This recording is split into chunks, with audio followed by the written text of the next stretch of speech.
ദൈവത്തിൻ്റെ തിരുനാമത്തിന് മഹത്വം ഉണ്ടായിരിക്കട്ടെ. ഹല്ലേലൂയ, ഹല്ലേലൂയ, ഹല്ലേലൂയ. കർത്താവിനാൽ ഏറ്റവും സ്നേഹിക്കപ്പെടുന്നവരെ, നമ്മുടെ അഞ്ചൽ കൺവെൻഷൻ്റെ സമാപന വേളയിലേക്ക് നാം അടുക്കുന്ന ഈ ഒരു സന്ദർഭം നിങ്ങളെല്ലാവരെയും ഈ പരിശുദ്ധ കുർബാനയോട് ചേർത്ത് കാണുന്നതിനും പരിശുദ്ധ കുർബാനയിൽ നിന്ന് ശക്തി കൃപ സ്വീകരിച്ച നിങ്ങളോടുകൂടി ദൈവാത്മാവിൻ്റെ നിറവിൽ ആയിരിക്കുന്നതിനും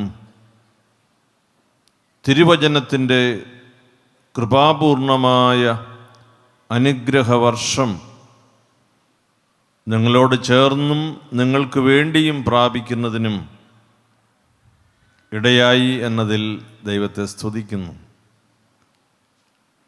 വളരെ അനുഗ്രഹീതമായ ഒരു കൂടിവരവ് ഈ താൽക്കാലിക കൂടാരത്തിൽ, സമാഗമ കൂടാരത്തിൽ ദൈവം അനുഗ്രഹമായി നൽകി.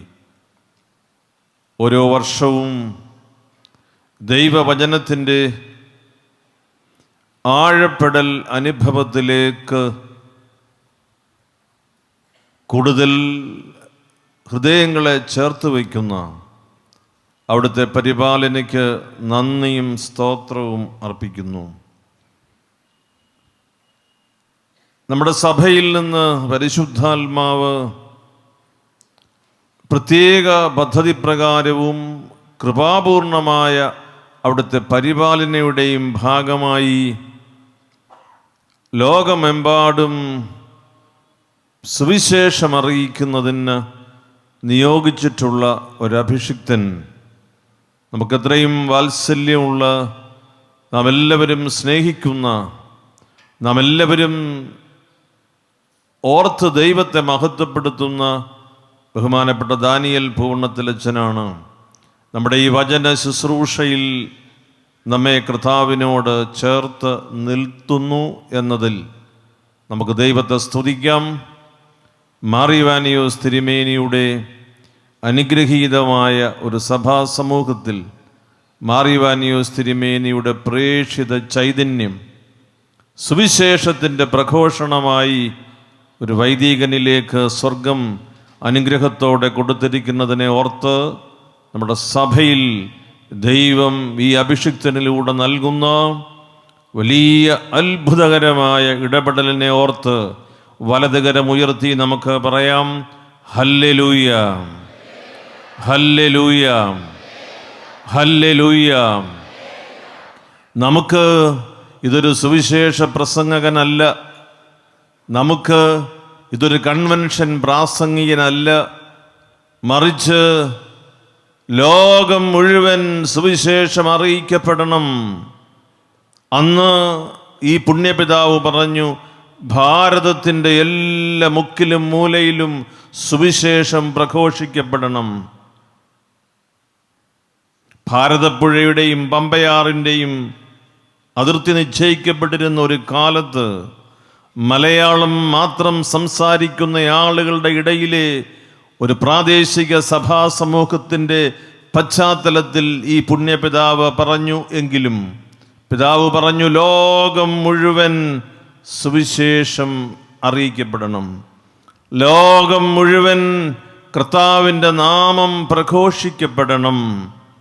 അത്ഭുതകരമായ പരിപാലനയിൽ ദൈവത്തിൻ്റെ പരിശുദ്ധാത്മാവ് ഈ ദൈവദാസനെ, പുണ്യപിതാവിനെ പരിശുദ്ധ കത്തോലിക്ക സഭയിൽ വിശുദ്ധ ഗണത്തിൽ പെടുന്നതിന് റോമിലെ തിരുസംഘത്തിൻ്റെ പ്രാർത്ഥനയിലും ആലോചനയിലും അതിൻ്റെ 2ാം ഘട്ടത്തിലേക്ക് പ്രവേശിച്ചിരിക്കുമ്പോൾ എല്ലാ ഭൂഖണ്ഡങ്ങളിലും മാറിവാനിയോസ് തിരുമേനിയുടെ ഈ പുരോഹിതൻ നമ്മുടെ സഭയുടെ അനുഗ്രഹമായി, ദൈവത്തിൻ്റെ വചനവുമായി സുവിശേഷകനായി വ്യാപരിക്കുന്നു എന്നത് നമ്മെ സംബന്ധിച്ച് ഒരു കൺവെൻഷൻ പ്രസംഗം എന്നതിനേക്കാൾ ദൈവ പദ്ധതിയുടെ പൂർത്തീകരിക്കപ്പെടുന്ന ഭാഗമായി നാം തിരിച്ചറിയുമ്പോൾ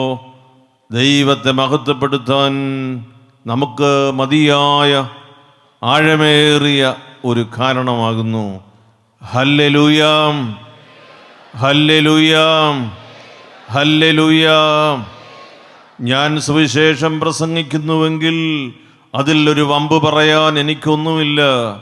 ഞാൻ സുവിശേഷം പ്രസംഗിക്കുന്നില്ലെങ്കിൽ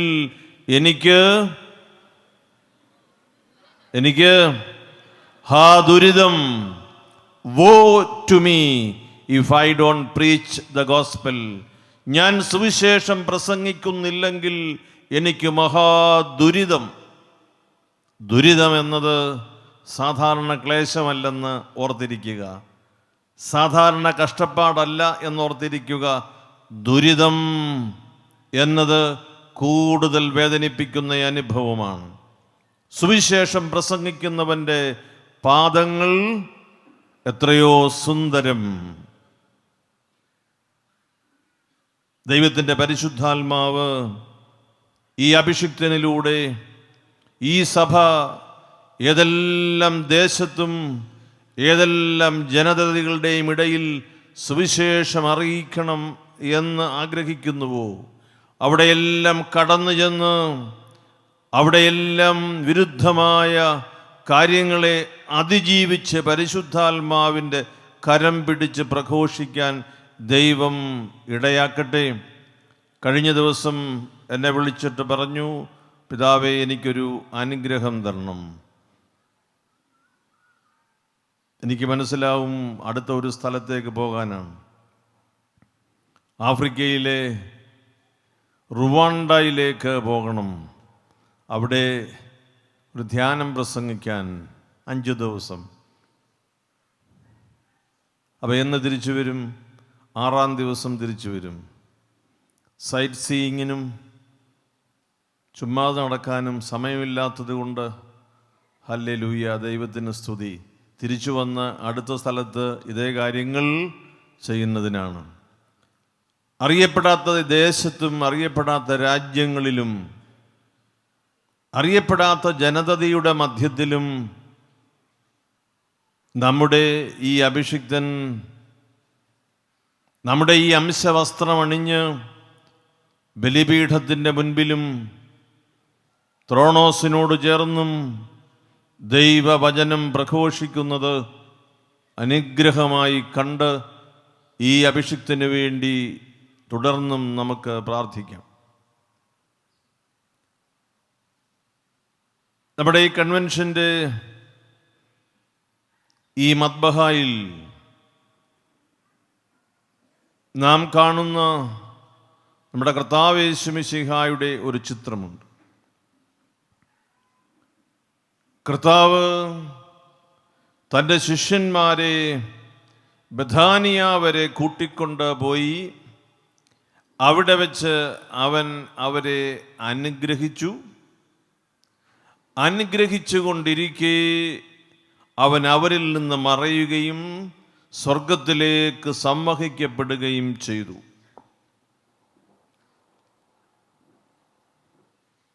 വിശുദ്ധ ലൂക്കോസിന്റെ സുവിശേഷം 24-ാം അധ്യായത്തിൽ 50 മുതൽ 53 വരെയുള്ള തിരുവചനങ്ങളിൽ ആ സംഭവം മനോഹരമായും വൈകാരികമായും വിവരിക്കുന്നുണ്ട്.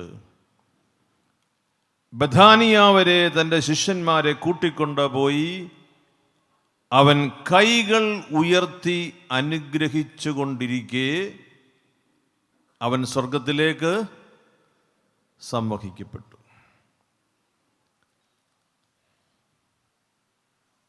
കൈകൾ ഉയർത്തി അനുഗ്രഹിച്ചുകൊണ്ടിരിക്കുന്ന ഒരു ചിത്രമാണ് നാം കാണുക.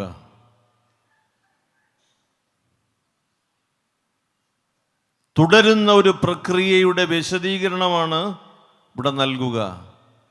കൈകൾ ഉയർത്തി അനുഗ്രഹിച്ചുകൊണ്ടിരിക്കുകയാണ്. അനുഗ്രഹിച്ചുകൊണ്ടിരിക്കെ അവൻ സ്വർഗത്തിലേക്ക് ആരോഹണം ചെയ്തു. ഈ കൈകൾ ഉയർത്തി അനുഗ്രഹിക്കുന്നു എന്നതിൻ്റെ അടയാളം എന്താണ്?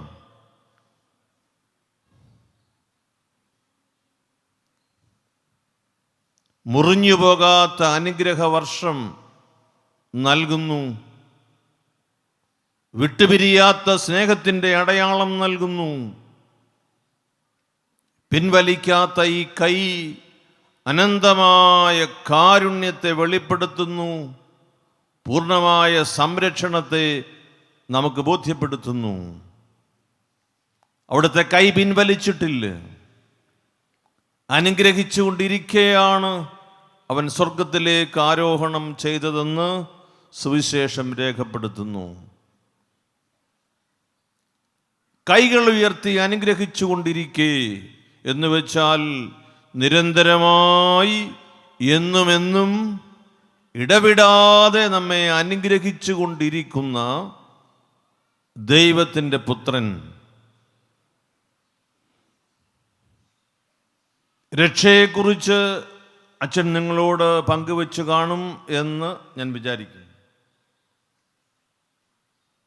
ദൈവം നൽകുന്ന രക്ഷ, കർത്താവ് നൽകുന്ന രക്ഷ, അതേക്കുറിച്ച് അച്ഛൻ പങ്കുവച്ചിട്ടുണ്ടാകും. ആ ഒരു കാര്യത്തിലേക്ക് മാത്രം ശ്രദ്ധ കൊണ്ടുവന്ന് ബഹുമാനപ്പെട്ട ദാനിയേലച്ചൻ പ്രഭാഷണം തുടരും.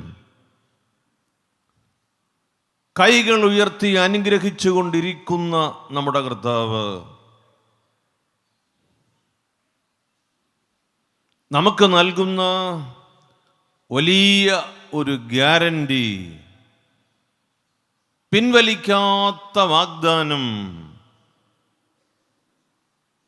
ഞാൻ ഇമ്മാനുവേൽ, കൂടെയുള്ളവൻ, വിട്ടുപിരിയാത്തവൻ, അനാഥരായി വിട്ടുകളയാത്തവൻ. നമ്മെ ഏറ്റമധികം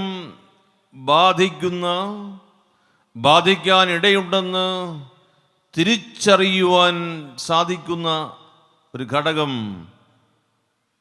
ആരുമില്ല എന്ന ചിന്തയാണ്. എല്ലാം ഉണ്ടെങ്കിലും ആരുമില്ല എന്ന ചിന്ത മനസ്സിന് വേദന ഉണ്ടാക്കും. പുറമേ നിന്ന് മനുഷ്യരെ നോക്കുമ്പോൾ എന്തിൻ്റെയാ കുറവ്? എല്ലാം ഉണ്ട് അല്ലേ? ആവശ്യത്തിന് പണമുണ്ട്, അല്പം കൂടുതലുണ്ടെങ്കിലേ ഉള്ളൂ. വാഹനം ഒന്നിന് പകരം രണ്ടുണ്ട്. മക്കളുടെ കാര്യത്തെക്കുറിച്ച് അങ്ങനെ ഒന്നും ധാരാളിത്തം പറയത്തില്ല, ഒന്നോ രണ്ടോയേ ഉള്ളൂ മാക്സിമം.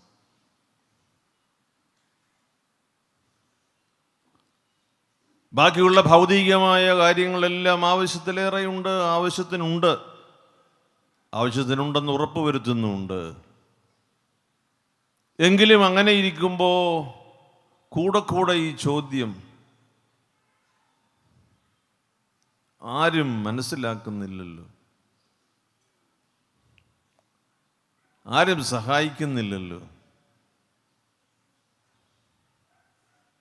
രക്ഷയെന്നാൽ അല്പകാലത്തേക്കുള്ള ആശ്വാസം അല്ലല്ലോ.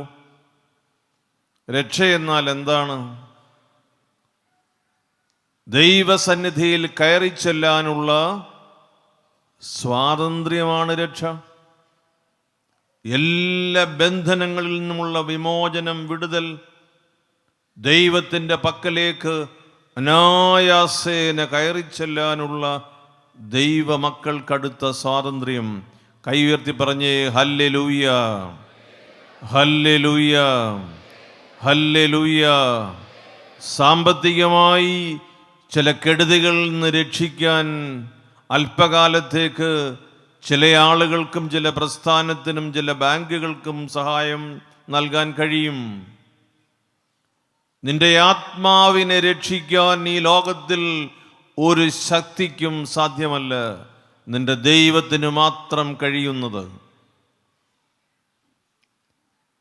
സക്കേവൂസിന്റെ ഭവനത്തിൽ പ്രവേശിച്ച് നമ്മുടെ കർത്താവ് സക്കേവൂസിന് കൊടുത്ത സമ്മാനം എന്താ?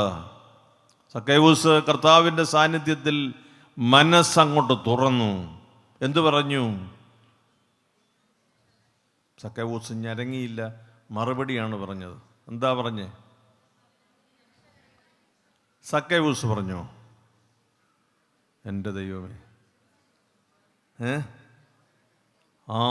ഞാൻ സക്കൈവൂസിനറിയാം, സക്കൈവൂസ് പലരെയും കബളിപ്പിച്ചിട്ടുണ്ട്.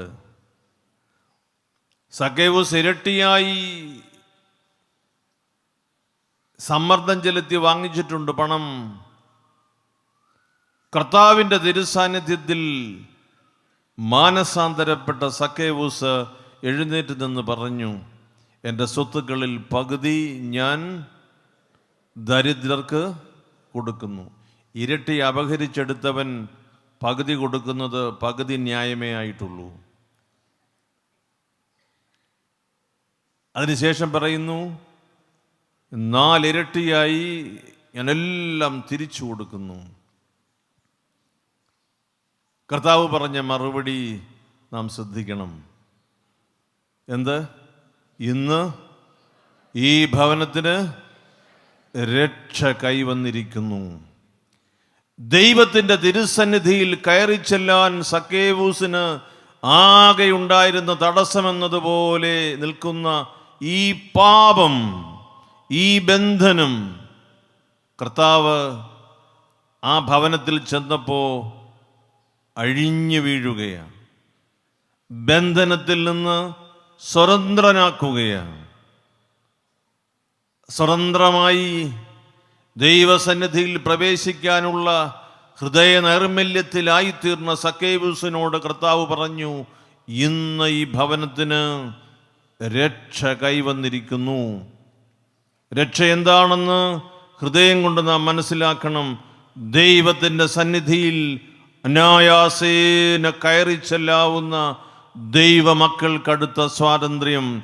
കൈയുയർത്തി പറഞ്ഞേ ഹല്ലേലൂയ, ഹല്ലേലൂയ, ഹല്ലേലൂയ.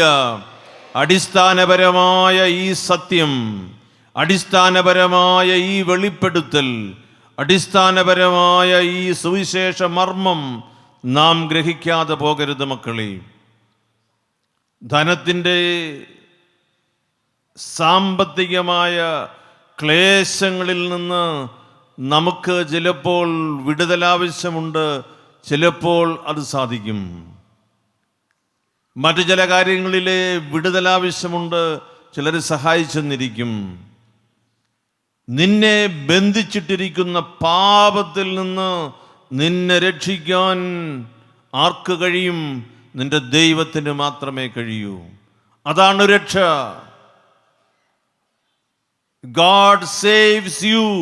ദൈവം രക്ഷിക്കുന്നു എന്ന് പറയുന്നതിൻ്റെ അർത്ഥം അതാണ്. രക്ഷ ദൈവത്തിന് മാത്രം തരാൻ കഴിയുന്ന കാര്യമാണ്.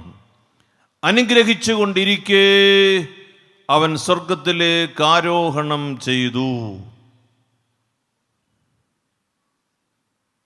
കർത്താവ് സ്വർഗത്തിലേക്ക് ആരോഹണം ചെയ്യുമ്പോഴും കർത്താവിൻ്റെ വാഗ്ദാനത്തിൽ നിന്ന് കർത്താവ് പിന്നോട്ട് പോകുന്നില്ല.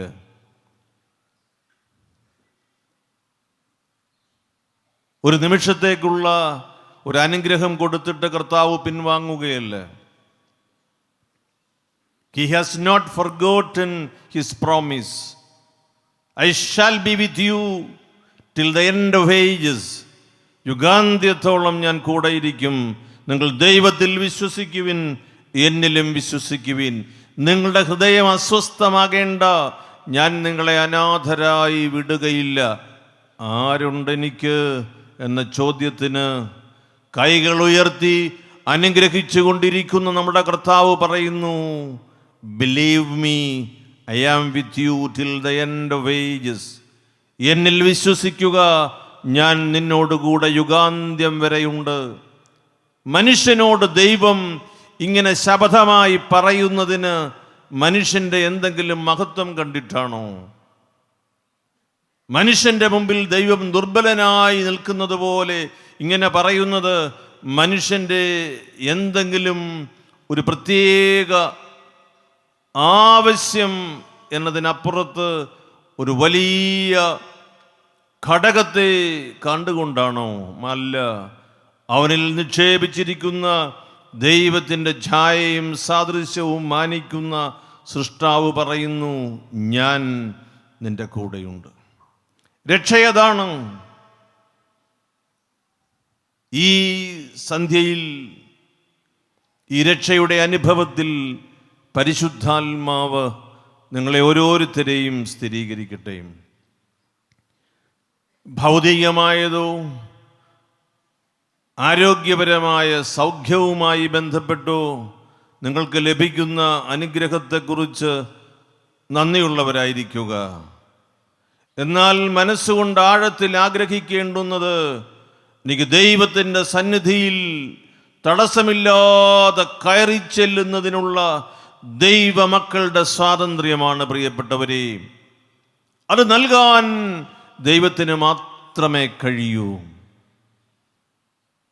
നാം ഒരു പ്രാർത്ഥന ചൊല്ലാറില്ലേ?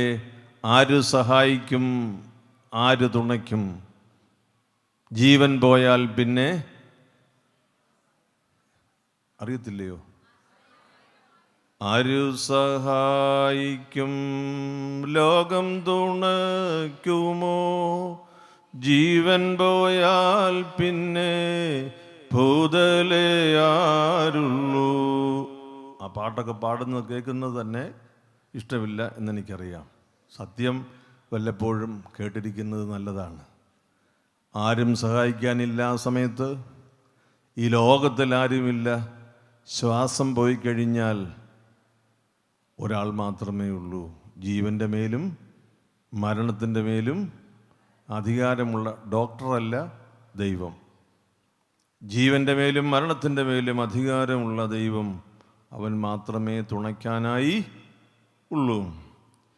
ഈ കർത്താവ് നൽകുന്ന രക്ഷയെക്കുറിച്ച് ഈ സന്ധ്യയിൽ പരിശുദ്ധാത്മാവ് നിങ്ങളുടെ മനസ്സിനെ ഇളക്കി മറിച്ച് ശുദ്ധീകരിച്ച് സ്ഥിരപ്രതിഷ്ഠിതമാക്കട്ടെ. ഈ രക്ഷയാണ് നമ്മൾ ആഗ്രഹിക്കുന്ന വലിയ കാര്യം. ഒരു ചെറിയ തടിക്കഷ്ണം ഇങ്ങനെ നീളത്തിലും കുറുകയിലും വെച്ച് കർത്താവിനെ അതിൽ കയറ്റി കിടത്തി, പറഞ്ഞു പോകാതിരിക്കാൻ കൈകളിൽ എന്ത് തറച്ചു? ആണി തറച്ചു. അവരുയർന്ന മലയിൽ കൊണ്ട് നാട്ടി. പരിഹാസത്തിൻ്റെ അടയാളമാണ് അക്കാലത്ത് ഇങ്ങനെ തടി, കുരിശ് എന്ന് നമ്മൾ പറയുന്ന ഈ നീളത്തിലും ഈ വീതിയിലുമൊക്കെ ഈ തടിക്കഷ്ണം വെച്ച് കെട്ടി കർത്താവിനെ അവിടെ അവരെ തറച്ച് വധിക്കുന്നു. അറിയപ്പെടുന്ന കൊലയാളികളെ കൊല്ലുന്ന രീതിയാണ്. അതിൽ കയറി കിടക്കുന്നതോ പാപമില്ലാത്തവനായ കർത്താവായ യേശു ക്രിസ്തു.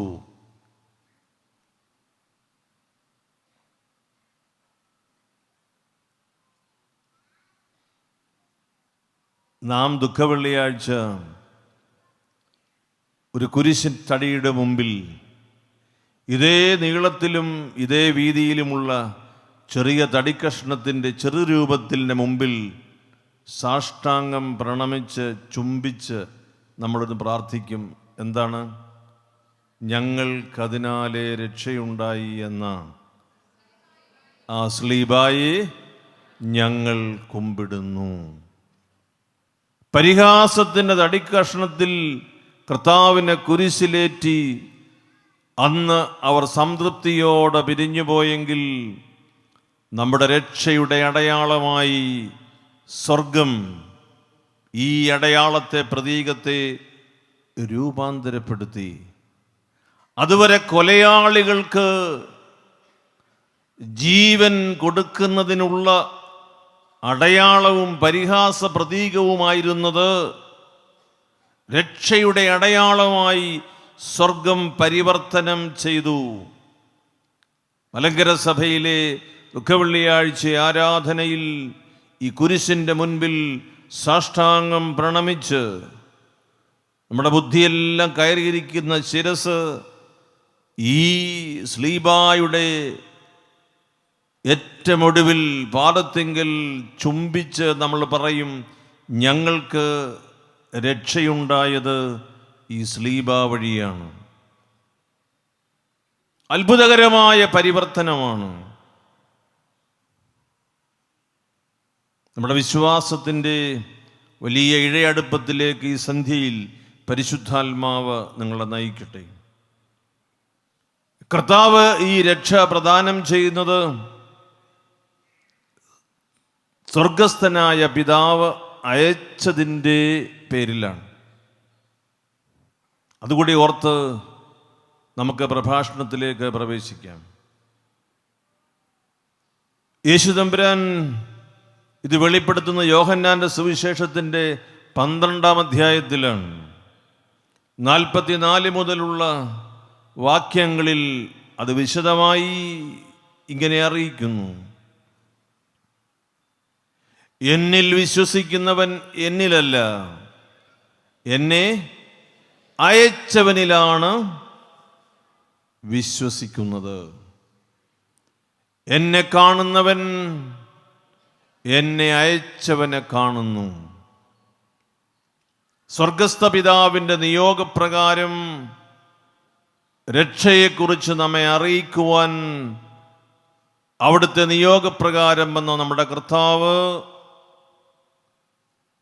പിതാവ് ഏൽപ്പിച്ചത് നമ്മെ അറിയിച്ച് നമുക്കത് അനുഗ്രഹമായി നൽകി, ആ വാഗ്ദാനത്തിൽ വിശ്വസ്തനായി നമ്മെ അനുഗ്രഹിച്ചുകൊണ്ട് സ്വർഗത്തിൽ ഇപ്പോഴും അവിടുന്ന് നമുക്ക് ഈ വാഗ്ദാനം നൽകി സ്ഥിരീകരിച്ചിരിക്കുന്നു: രക്ഷ ഞാൻ തരും,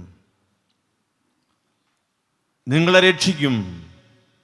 നിങ്ങളുടെ നാശത്തിനായിട്ടല്ല, മറിച്ച് നിങ്ങളുടെ രക്ഷയ്ക്കായിട്ടാണ്.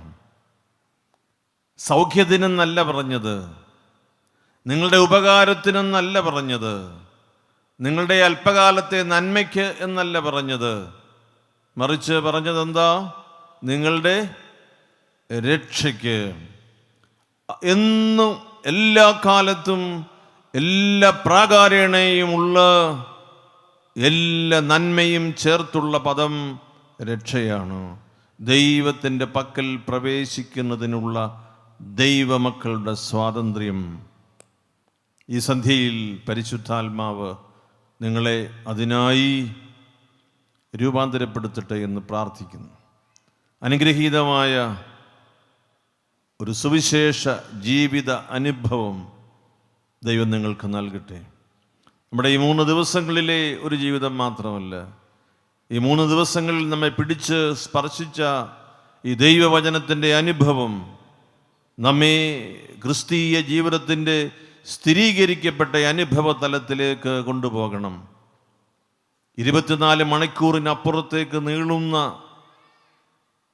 നമ്മുടെ ജീവിതത്തിൻ്റെ ഇനിയുള്ള അനേക ദിനങ്ങളിൽ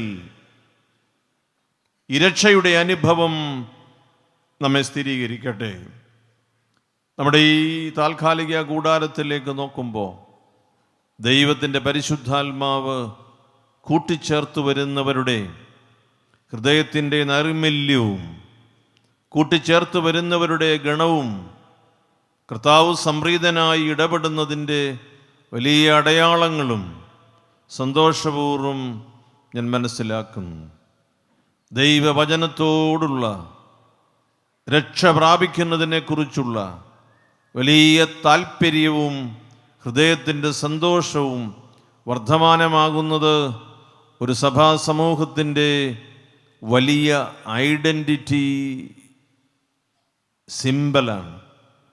ദൈവവചനത്തോടുള്ള വലിയ അടുപ്പം കാണിക്കുന്ന അടയാളങ്ങൾ ജീവിക്കുന്ന സഭാ സമൂഹത്തിൻ്റെ വിശ്വസനീയതയെ ബോധ്യപ്പെടുത്തുന്ന സൂചനകളാണ്. അതിൽ പരിശുദ്ധാത്മാവ് നമുക്ക് നൽകുന്ന വലിയ കാരുണ്യത്തിനായി അവിടുത്തോട് നന്ദി പറയുന്നു. എപ്പോഴും ജീവിക്കുന്ന ദൈവത്തിൻ്റെ വലിയ സ്നേഹത്തെക്കുറിച്ച് പറയാൻ നമുക്ക് ഇടയാകട്ടെ. വന്യനായ മോൺസിഞ്ഞോർ ജോൺസൺ കൈമലയച്ചൻ ഇവിടെയുണ്ട്. വിശുദ്ധ കുർബാനയിലും അച്ഛൻ ഇവിടെ സംബന്ധിച്ചിരുന്നു. സാധിക്കുമ്പോഴെല്ലാം അച്ഛൻ നമ്മുടെ ദേവാലയത്തിൽ വരാറുണ്ട്, നമ്മുടെ ഇടവകകളിൽ സന്ദർശനം നടത്താറുണ്ട്, വിശുദ്ധ കുർബാന അർപ്പിക്കാറുണ്ട്, ജീവദായകമായ വചനം പ്രഘോഷിക്കാറുണ്ട്. ഈ അച്ഛൻ ഈ വീൽ ചെയറിലിരുന്ന് എന്ത് പറയാനാ? ഈ വീൽ ചെയറിലിരുന്ന് നമ്മെ എന്ത് പഠിപ്പിക്കാനാ? വീൽ ചെയറിൽ നിന്ന് എഴുന്നേറ്റ് നിന്ന് പറഞ്ഞിരുന്നെങ്കിൽ നമുക്കൊരടയാളം കാണാമായിരുന്നു. യേശുക്രിസ്തു പ്രാർത്ഥന കേൾക്കുന്നവനും യേശുക്രിസ്തു അത്ഭുതം പ്രവർത്തിക്കുന്നവനുമാണെന്ന് നമുക്ക് കുറച്ചു പേരോട് ധൈര്യമായി പറയാമായിരുന്നു എന്ന് കരുതുന്ന മനസ്സുകളോട് ഒരു കാര്യം പറഞ്ഞ് അവസാനിപ്പിക്കാം. ഈ അച്ഛൻ പറയുന്നതാണ് സത്യം. ഈ അച്ഛൻ സത്യമാണ് പറയുന്നത്. എന്താ?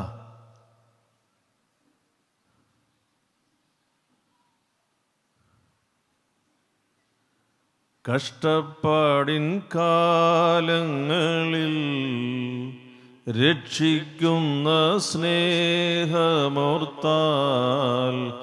എത്ര സ്തുതിച്ചാലും മതി വരുമോ? ദൈവസ്നേഹം വർണ്ണിച്ചിടാൻ വാക്കുകൾ പോരാ. നന്ദി ചൊല്ലി തീർക്കുവാനീ ജീവിതം പോരാ. രണ്ടു കാലിൽ സ്വാതന്ത്ര്യത്തോടെ എഴുന്നേറ്റ് നിന്ന് നമുക്ക് ഈ പ്രാർത്ഥനാഗീതം ആലപിക്കുന്നതിന് പ്രത്യേക പ്രയാസമൊന്നുമില്ല. വീൽ ചെയറിലിരുന്ന് വേദന സഹിച്ചുകൊണ്ട് ഈ മോൺസിഞ്ഞോർ ജോൺസൺ കൈമലയിൽ അച്ഛൻ ഇക്കാര്യം പറയുമ്പോൾ പ്രിയപ്പെട്ട മക്കളോർത്തിരിക്കുക, സത്യമാണ് അച്ഛൻ പറയുന്നത്. അച്ഛനെ ഓർത്ത് ഈ പ്രാവശ്യം രണ്ട് കരവും ഒന്ന് ഉയർത്തിക്കുകയും ഹല്ലേലൂയ ഹല്ലേലൂയ ഹല്ലേലൂയ. ജീവിക്കുന്ന ദൈവം ക്ലേശങ്ങളിലും കഷ്ടപ്പാടുകളിലും എന്നെ രക്ഷിക്കുന്ന ദൈവമെന്ന് അച്ഛൻ ദേവാലയങ്ങൾ തോറും ചുറ്റി സഞ്ചരിച്ച് പറയുന്നത് സത്യമാണ് എന്ന് നമുക്ക് ബോധ്യപ്പെടുമ്പോൾ രോഗമില്ലാത്ത ഒരു കാര്യത്തെക്കുറിച്ചല്ല, ക്ലേശമില്ലാത്ത ഒരു കാലത്തെക്കുറിച്ചല്ല, എല്ലാറ്റിനെയും അതിജീവിക്കുന്ന രക്ഷ നൽകുന്ന ദൈവത്തിൻ്റെ സ്നേഹത്തെക്കുറിച്ച് ഓർക്കാനും ഓർമ്മിക്കാനും അച്ഛൻ്റെ സാന്നിധ്യം നമ്മെ ബലപ്പെടുത്തുന്നു. ഞാനൊരു കാലത്ത് തീവ്രമായി അച്ഛനു വേണ്ടി പ്രാർത്ഥിച്ചിരുന്നത് ഒരു കൺവെൻഷൻ നടക്കുമ്പോൾ നമ്മുടെ അച്ഛൻ എഴുന്നേറ്റ് നിന്ന് നമ്മളോടൊപ്പം കൈയടിച്ച് സ്തുതിക്കുന്ന ഒരു കാഴ്ച കാണാനാണ്. എൻ്റെ ആഗ്രഹം അതായിരുന്നു.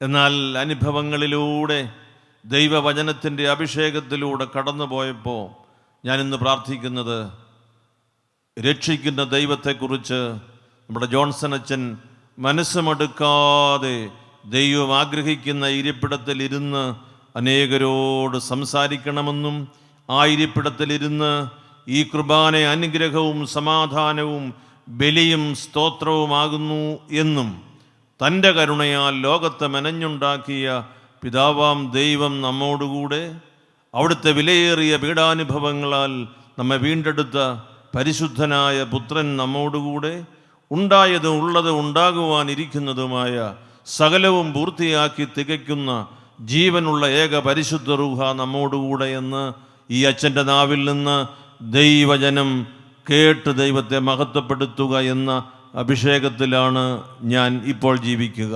ഹല്ലേലൂയ ഹല്ലേലൂയ ഹല്ലേലൂയ. പ്രിയപ്പെട്ട അച്ഛൻ്റെ രക്ഷയുടെ രഹസ്യം ഈ ഇരിപ്പിടത്തിലാണ് കർത്താവ് കണ്ടിരിക്കുന്നതെങ്കിൽ മനുഷ്യരായ നമുക്ക് അതിനെ ചലഞ്ച് ചെയ്യാൻ എന്തവകാശം? അച്ഛന് ജീവനും ജീവിതവും, അച്ഛന് രക്ഷയും, പരിശുദ്ധാത്മാവിൻ്റെ അഭിഷേകവും, പരിശുദ്ധാത്മാവിൻ്റെ ഒഴുക്ക് തീരാത്ത പ്രവാഹവും നൽകിയത് നാമാണോ ദൈവമാണോ? ദൈവമാണെങ്കിൽ ദൈവത്തിന് അച്ഛനെക്കുറിച്ച് രക്ഷിക്കുന്ന ഒരു പദ്ധതിയുണ്ട്. അച്ഛൻ്റെ ഈ ഇരിപ്പിടത്തിലെ ഈ ഇരിപ്പ് അനേകർക്ക് ജീവിതത്തിൻ്റെ രക്ഷയുടെ സന്ദേശം എത്തിക്കുന്നതായി സ്വർഗം കരുതുന്നെങ്കിൽ നാം ആര്? നമ്മുടെ ചിന്തയുടെ. അതുകൊണ്ട് അച്ഛന് വേണ്ടി പ്രാർത്ഥിക്കുക. ദൈവത്തിൻ്റെ ഇഷ്ടം അവിടുത്തെ ഹിതപ്രകാരം പൂർത്തിയാക്കണം. സന്തോഷവാനായ അച്ഛൻ ഈ കസേരയിൽ ഇരുന്ന് ദൈവത്തിൻ്റെ നടത്തിപ്പിനെ കുറിച്ച് പറയുമ്പോൾ പ്രിയപ്പെട്ട ജോൺസൺ അച്ഛ, വലിയ ആത്മ സന്തോഷം. കർത്താവ് അനുഗ്രഹിക്കട്ടെ. ഈ കൂടിവരവിൽ നിങ്ങളെല്ലാവരെയും നമ്മുടെ ഈ വൈദിക ജില്ല ചേർത്ത് വെച്ച് പരിശുദ്ധ കുർബാനയിലും തിരുവചനത്തിൻ്റെ അഭിഷേകത്തിലും ചേർത്ത് വയ്ക്കുന്നതിന് ഞാൻ ദൈവത്തെ സ്തുതിക്കുന്നു. നമ്മുടെ ജില്ലയുടെ വികാരി, എത്രയും പ്രിയപ്പെട്ട ബവാസച്ചൻ്റെ നേതൃത്വത്തിൽ ഈ ജില്ലയിലെ പ്രിയപ്പെട്ട വൈദിക സഹോദരങ്ങൾ, നമ്മുടെ ഇവിടുത്തെ സമർപ്പിതരായ പ്രേക്ഷിതർ, നമ്മുടെ ഈ പ്രദേശത്തെ സഭയെ ഹൃദയം കൊണ്ട് അടുത്തറിഞ്ഞ് സ്നേഹിക്കുന്ന നമ്മുടെ കുടുംബങ്ങളിലെ പ്രിയപ്പെട്ട മാതാപിതാക്കൾ, കുഞ്ഞുങ്ങൾ, സഹോദരി സഹോദരങ്ങൾ, നമ്മുടെ സഭയെ സ്നേഹിക്കുന്ന മറ്റ് സഭാ സമൂഹങ്ങളിലെ പ്രേക്ഷിതർ, വൈദികർ, കുടുംബങ്ങൾ, നമ്മുടെ സഹോദരി സഭകളിലെ പ്രിയപ്പെട്ട കുടുംബാംഗങ്ങൾ, സഹോദരി മതങ്ങളിലെ സ്നേഹിതർ, ഇവരെല്ലാം നമ്മുടെ ഈ അനുഗ്രഹീതമായ ജീവിതത്തെ ബലപ്പെടുത്തുമ്പോൾ കർത്താവിന് നന്ദി പറയുന്നു. പ്രിയപ്പെട്ട ബോസച്ചൻ്റെ നേതൃത്വത്തിലുള്ള നമ്മുടെ ഈ വൈദിക ജില്ലയിലെ പ്രേക്ഷിത ശുശ്രൂഷകളും സാക്ഷ്യവും സഭാപരമായ മുന്നേറ്റവും നമുക്ക് കർത്താവിന് നന്ദി പറയാം. ഞങ്ങളെല്ലാവരെയും സർവശക്തൻ അനുഗ്രഹിക്കട്ടെ എന്ന് പ്രാർത്ഥിക്കുന്നു. ദേശം കടന്നു പോകുന്നത്, രാജ്യം കടന്നു പോകുന്നത്, ലോകം കടന്നു പോകുന്നത് വലിയ പ്രതിസന്ധികൾക്കിടയിലൂടെയാണ്. യുദ്ധം നടക്കുന്നത് ഗാസയിലാണ് എന്ന് നാം ഭൗതികമായി കരുതുമെങ്കിലും യുദ്ധം പൊട്ടിപ്പുറപ്പെടുന്നതും യുദ്ധം വ്യാപിക്കുന്നതും യുദ്ധം അവസാനിക്കുന്നതും ഗാസയിലല്ല, നമ്മുടെ മനസ്സിലാണ്. ഗാസയിലെ യുദ്ധം താൽക്കാലികമായി വെടിനിർത്തൽ പ്രഖ്യാപിച്ചാലും അത് മനസ്സിൽ തുടരാൻ കഴിയും. യുദ്ധം പ്രഖ്യാപിച്ചില്ലെങ്കിലും മുൻകൂട്ടി ആയുധം ശേഖരിക്കുന്നത് ആയുധപ്പുരകളിലല്ല, മനസ്സിലാണ്. മനസ്സ് പരിശുദ്ധാത്മാവ് ശുദ്ധീകരിക്കട്ടെ. അനേകം കുഞ്ഞുങ്ങൾ മരിച്ചു വീഴുമ്പോൾ, മതസ്പർദ്ധ ഉളവാക്കുന്ന പ്രവർത്തനങ്ങൾ നടക്കുമ്പോൾ, ഭീകരത എന്ന് വിളിക്കാൻ മനസ്സിന് സ്വാതന്ത്ര്യമില്ലാത്ത അവസ്ഥയിലേക്ക് വലിച്ചു നീട്ടപ്പെടുമ്പോൾ, രാജ്യത്തിൻ്റെ രാജ്യത്തിന് സ്വാതന്ത്ര്യം ആവശ്യമുണ്ടെന്ന് ഒരു രാജ്യത്തെ നോക്കി പറയാനുള്ള ത്രാണി നഷ്ടപ്പെടുമ്പോൾ, ഒരു ദേശം സർവനാശത്തിലേക്ക് വലിച്ചിഴക്കപ്പെടുകയാണ്. ലോകം ഒരു പ്രതിസന്ധിയിൽ പോകുമ്പോൾ ലോകത്തിൻ്റെ ഉടയവനോട് ഹൃദയം തുറന്ന് നമുക്ക് പ്രാർത്ഥിക്കണം. നമ്മുടെ ഭാരതം എല്ലാ ജനവിഭാഗങ്ങളെയും ഉൾക്കൊള്ളുന്ന ഒരു വലിയ സാർവത്രിക ജനാധിപത്യ സംവിധാനത്തിൻ്റെ, എല്ലാ മതവിശ്വാസികളെയും ചേർത്തു നിർത്തുന്ന മതേതര ഭാരതത്തിൻ്റെ ഒരു വലിയ സാക്ഷ്യം ലോകത്തിന് നൽകുന്ന, അങ്ങനെ മനുഷ്യർക്ക് ജീവിക്കാൻ കഴിയുമോ എന്ന് ലോകത്തിലെ അനേക രാജ്യങ്ങൾ ചോദിക്കുമ്പോൾ ഞങ്ങൾ ജീവിച്ചു വരുന്നു എന്ന് ഇവിടുത്തെ ക്രിസ്ത്യാനികൾക്ക് 2000 വർഷത്തെ കണക്ക് പറഞ്ഞ് എടുത്തു പറയാൻ സാധിക്കുന്ന ഒരു ചരിത്രം അവശേഷിക്കുമ്പോൾ, ഈ ചരിത്രം അതിൻ്റെ ജ്വാല കെട്ടുപോകാതിരിപ്പാൻ, തീ കത്തിക്കാൻ പരിശുദ്ധാത്മാവിനോട് പ്രാർത്ഥിക്കണം. നമ്മുടെ കൊച്ചു കേരളത്തിൽ ജീവിക്കാനുള്ള സാധ്യതകൾ വർദ്ധിക്കാൻ പ്രാർത്ഥിക്കണ്ടേ? അഭ്യസ്തവിദ്യരായ കുഞ്ഞുങ്ങൾക്ക് ഇവിടെ മാന്യമായി ജോലി ചെയ്ത് ജീവിക്കാനുള്ള അവസരങ്ങൾ സൃഷ്ടിക്കപ്പെടണമെന്ന് നമ്മൾ വേറെ ആരോട് പറയും? ദൈവത്തോട് പറയാൻ ഒരു വിശ്വാസിക്ക് കഴിയണമല്ലോ. നമ്മുടെ കുഞ്ഞുങ്ങൾ വിദ്യാഭ്യാസത്തിൽ മുൻപന്തിയിൽ വരണം. ദേശത്തിൻ്റെ കെട്ടുപണിയിൽ വിട്ടുപിരിയാതെ ഈ ദേശത്തെ അവർ സ്നേഹിക്കണം, ഈ ദേശത്ത് പാർക്കണം. ലോകം നമുക്ക് അന്യമല്ല. ഈ രാജ്യം അന്യമായി പരിഗണിക്കപ്പെടാൻ പാടുള്ളതല്ല. സന്ദർശനത്തിന് വരുന്ന ഒരു രാജ്യമായി നമ്മുടെ മക്കൾ നമ്മുടെ രാജ്യത്തെ കണക്കാക്കുന്ന ഒരു സംവിധാനത്തിലേക്ക് വഴുതി വീഴുവാൻ പാടില്ല. ഞാൻ പറഞ്ഞതെന്തോ മനസ്സിലായോ ആവോ എന്തോ? ബാക്കി പരിശുദ്ധാത്മാവ് പൂർത്തീകരിക്കട്ടെ. ഈ കേരളത്തിന് വേണ്ടി, ഈ രാജ്യത്തിന് വേണ്ടി, ദേശത്തിന് വേണ്ടി പ്രാർത്ഥിക്കണം. ഒപ്പം പരിശുദ്ധ ഫ്രാൻസിസ് മാർപ്പാപ്പ തിരുമേനി അവസാനമായി കണ്ടുമുട്ടിയ സന്ദർഭത്തിൽ സിനഡിൻ്റെ സമാപന വേളയിൽ പറഞ്ഞു, വ്യക്തിപരമായി കണ്ടപ്പോൾ പറഞ്ഞു, കാണുമ്പോൾ എൻ്റെ സ്നേഹം എല്ലാവരെയും അറിയിക്കണം, എനിക്ക് വേണ്ടി പ്രാർത്ഥിക്കണം എന്ന് എല്ലാവരോടും പറയണം. എൻ്റെ കടമ കഴിഞ്ഞു. ഇത് പറഞ്ഞിട്ട് പ്രാർത്ഥിക്കാതെ ഇരിക്കുന്നവരുടെ ബുദ്ധിമുട്ട് അത് അവരവർ തന്നെ വഹിച്ചുകൊള്ളുക. ഞാൻ പറഞ്ഞേക്കാം.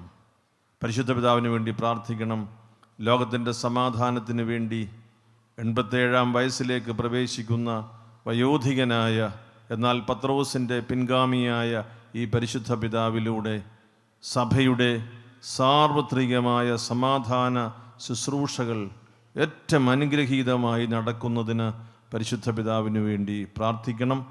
പരിശുദ്ധ പിതാവിൻ്റെ ആരോഗ്യത്തിന് വേണ്ടി പ്രാർത്ഥിക്കണം. സമയമുണ്ടെങ്കിൽ എളിയവനായ എന്നെയും നിങ്ങളുടെ പ്രാർത്ഥനയിൽ ഓർക്കണം. ദൈവം നിങ്ങളെല്ലാവരെയും നിങ്ങളുടെ കുടുംബങ്ങളെയും അനുഗ്രഹിക്കട്ടെ. നിങ്ങളെല്ലാവരെയും കർത്താവായ യേശുവിൻ്റെ നാമത്തിൽ അഭിവാദ്യം ചെയ്ത് എല്ലാ ദൈവാനുഗ്രഹങ്ങളും നിങ്ങൾക്ക് നേരുന്നു. അവിടുത്തെ തിരുനാമത്തിന് എന്നും മഹത്വം ഉണ്ടായിരിക്കട്ടെ. ആമേൻ. നമുക്ക് ഈ രാത്രിയിൽ ദൈവം തന്ന കൃപാവരത്തിന്, അനുഗ്രഹത്തിന് നന്ദി പറഞ്ഞുകൊണ്ട് നമ്മൾ ആരാധനയ്ക്ക് മുമ്പായി ഈശോയെക്കുറിച്ച് നമ്മൾ ചിന്തിച്ചപ്പോൾ നമ്മൾ അവസാനമായിട്ട് പറഞ്ഞ കാര്യം, 15-ാമത്തെ കാര്യം എന്തായിരുന്നു? യേശു പരിശുദ്ധാത്മാവിനെ പ്രദാനം ചെയ്യുന്നവനാണ്. യേശു പരിശുദ്ധാത്മാവിനെ നൽകുന്നവനാണ്. അതുകൊണ്ട് നമ്മൾ ഇന്ന് രാത്രിയിൽ ആരാധനയ്ക്ക് മുമ്പായി പരിശുദ്ധാത്മാവിനെ നൽകുന്ന യേശുവിൻ്റെ ആ കൃപാവരത്തെ ധ്യാനിക്കാനായിട്ട് നമുക്ക് വചനത്തിലൂടെ കടന്നു പോകാം. ഒരു വ്യക്തി ഒരാളെ പരിചയപ്പെടുത്തുമ്പോൾ, പ്രത്യേകിച്ച് നമുക്കറിയാത്ത ഒരു സ്ഥലത്ത് അല്ലെങ്കിൽ നമുക്കറിയാത്തൊരു വ്യക്തിയെ അയാളെ അറിയാവുന്ന ഒരാൾ പരിചയപ്പെടുത്തുമ്പോൾ, പരിചയപ്പെടുത്തുന്ന ആൾ അയാളെക്കുറിച്ചുള്ള ഏറ്റവും അടിസ്ഥാനപരമായ കാര്യങ്ങളാണ് പരിചയപ്പെടുത്താൻ പങ്കുവെക്കുന്നത്. ഉദാഹരണത്തിന്, നിങ്ങൾക്ക് എന്നെ അറിയില്ലെങ്കിൽ ഞാനിവിടെ ആദ്യത്തെ ദിവസം നിൽക്കുമ്പോൾ എന്നെ പരിചയപ്പെടുത്തുന്ന ആൾ പറയാൻ പോകുന്നത് എന്താണ്? ഞാൻ മലങ്കര കത്തോലിക്ക സഭയിലെ തിരുവനന്തപുരം മേജർ അതിരൂപതയിലെ വേറ്റിനാട് മൗണ്ട് കാർമലിൽ ശുശ്രൂഷ ചെയ്യുന്ന ഒരു വൈദികനാണ്. ഇതാണ് എന്നെ സംബന്ധിക്കുന്ന ഏറ്റവും അടിസ്ഥാനപരമായ പരിചയപ്പെടുത്തലിൻ്റെ അറിവ്. അപ്പോൾ ഒരാളെ പരിചയപ്പെടുത്തുമ്പോൾ, എന്നെ പരിചയപ്പെടുത്താൻ വരുന്ന ആൾ ഒരിക്കലും പറയില്ല, ഇന്നലെ രാത്രിയിൽ അച്ഛൻ കഞ്ഞിയാണ് കുടിച്ചത്, ഇന്നിങ്ങോട്ട് വരുന്ന വഴിക്ക് അച്ഛൻ പച്ചക്കളറുള്ള ഷർട്ടിട്ടാണ് വന്നത്. ഇതൊന്നും ആരും പറയില്ല. ആവശ്യമില്ലാത്ത ഡീറ്റെയിൽസ് ഒന്നും പറയില്ല.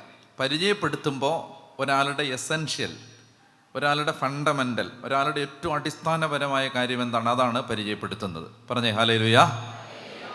യേശുവിനെ പരിചയമില്ലാതിരുന്ന യഹൂദ ജനതയുടെ മുമ്പിൽ യേശുവിനെ പരിചയപ്പെടുത്തുമ്പോൾ സ്നാപക യോഹന്നാൻ യേശുവിനെ പരിചയപ്പെടുത്താനായി ഒറ്റ കാര്യമാണ് പറഞ്ഞത്. 4 സുവിശേഷങ്ങളും ഈ സത്യം അറ്റസ്റ്റ് ചെയ്യുന്നുണ്ട്. 4 സുവിശേഷങ്ങളിലും എങ്ങനെയാണ് സ്നാപക യോഹന്നാൻ യേശുവിനെ പരിചയപ്പെടുത്തിയതെന്ന് 4 സുവിശേഷങ്ങളും ഒരുപോലെ പറയുന്നത് ഒരു കാര്യമാണ്. നമുക്കൊന്ന് വായിക്കാതെ. മത്തായിയുടെ സുവിശേഷം 3-ാം അധ്യായത്തിൻ്റെ 11-ാമത്തെ തിരുവചനം, മത്തായി 3:11. അവിടെ സ്നാപക യോഹന്നാൻ യേശുവിനെ പരിചയമില്ലാതിരുന്ന ഒരു ജനതയുടെ മുൻപിൽ യേശുവിനെ പരിചയപ്പെടുത്തുകയാണ്. അപ്പോൾ ആ പരിചയപ്പെടുത്തിയതെങ്ങനെ എന്ന ചോദ്യം ചോദിക്കുമ്പോൾ നമ്മൾ ഒരു കാര്യമാണ് സ്നാപക യോഹന്നാൻ പറയുന്നത്. നമുക്കത് നോക്കാം. മത്തായി 3-ാം അധ്യായം 11-ാമത്തെ തിരുവചനം വായിക്കാം. ഉച്ചത്തിൽ, മാനസാന്തരത്തിനായി ഞാൻ ജലം കൊണ്ട് നിങ്ങൾക്ക് സ്നാനം നൽകി, എൻ്റെ പിന്നാലെ വരുന്നവൻ എന്നേക്കാൾ ശക്തനാണ്, അവന്റെ ചെരുപ്പ് വഹിക്കാൻ പോലും ഞാൻ യോഗ്യനല്ല. അപ്പൊ പറയുകയാണ്, ദാ എൻ്റെ പിന്നാലെ ഒരാൾ വരികയാണ്, എൻ്റെ പിന്നാലെ ഒരാൾ വരികയാണ്, ഞാൻ മിശിഹായല്ല.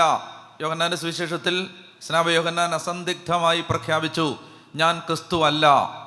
പിന്നെ നീ ആരാണ് എന്ന് ചോദിക്കുമ്പോഴാണ് പറയുന്നത്, എന്നെക്കാൾ ശക്തനായ ഒരുവൻ എൻ്റെ പിന്നാലെ വരുന്നു, അവൻ്റെ ചെരുപ്പ് വഹിക്കാൻ പോലും ഞാൻ യോഗ്യനല്ല.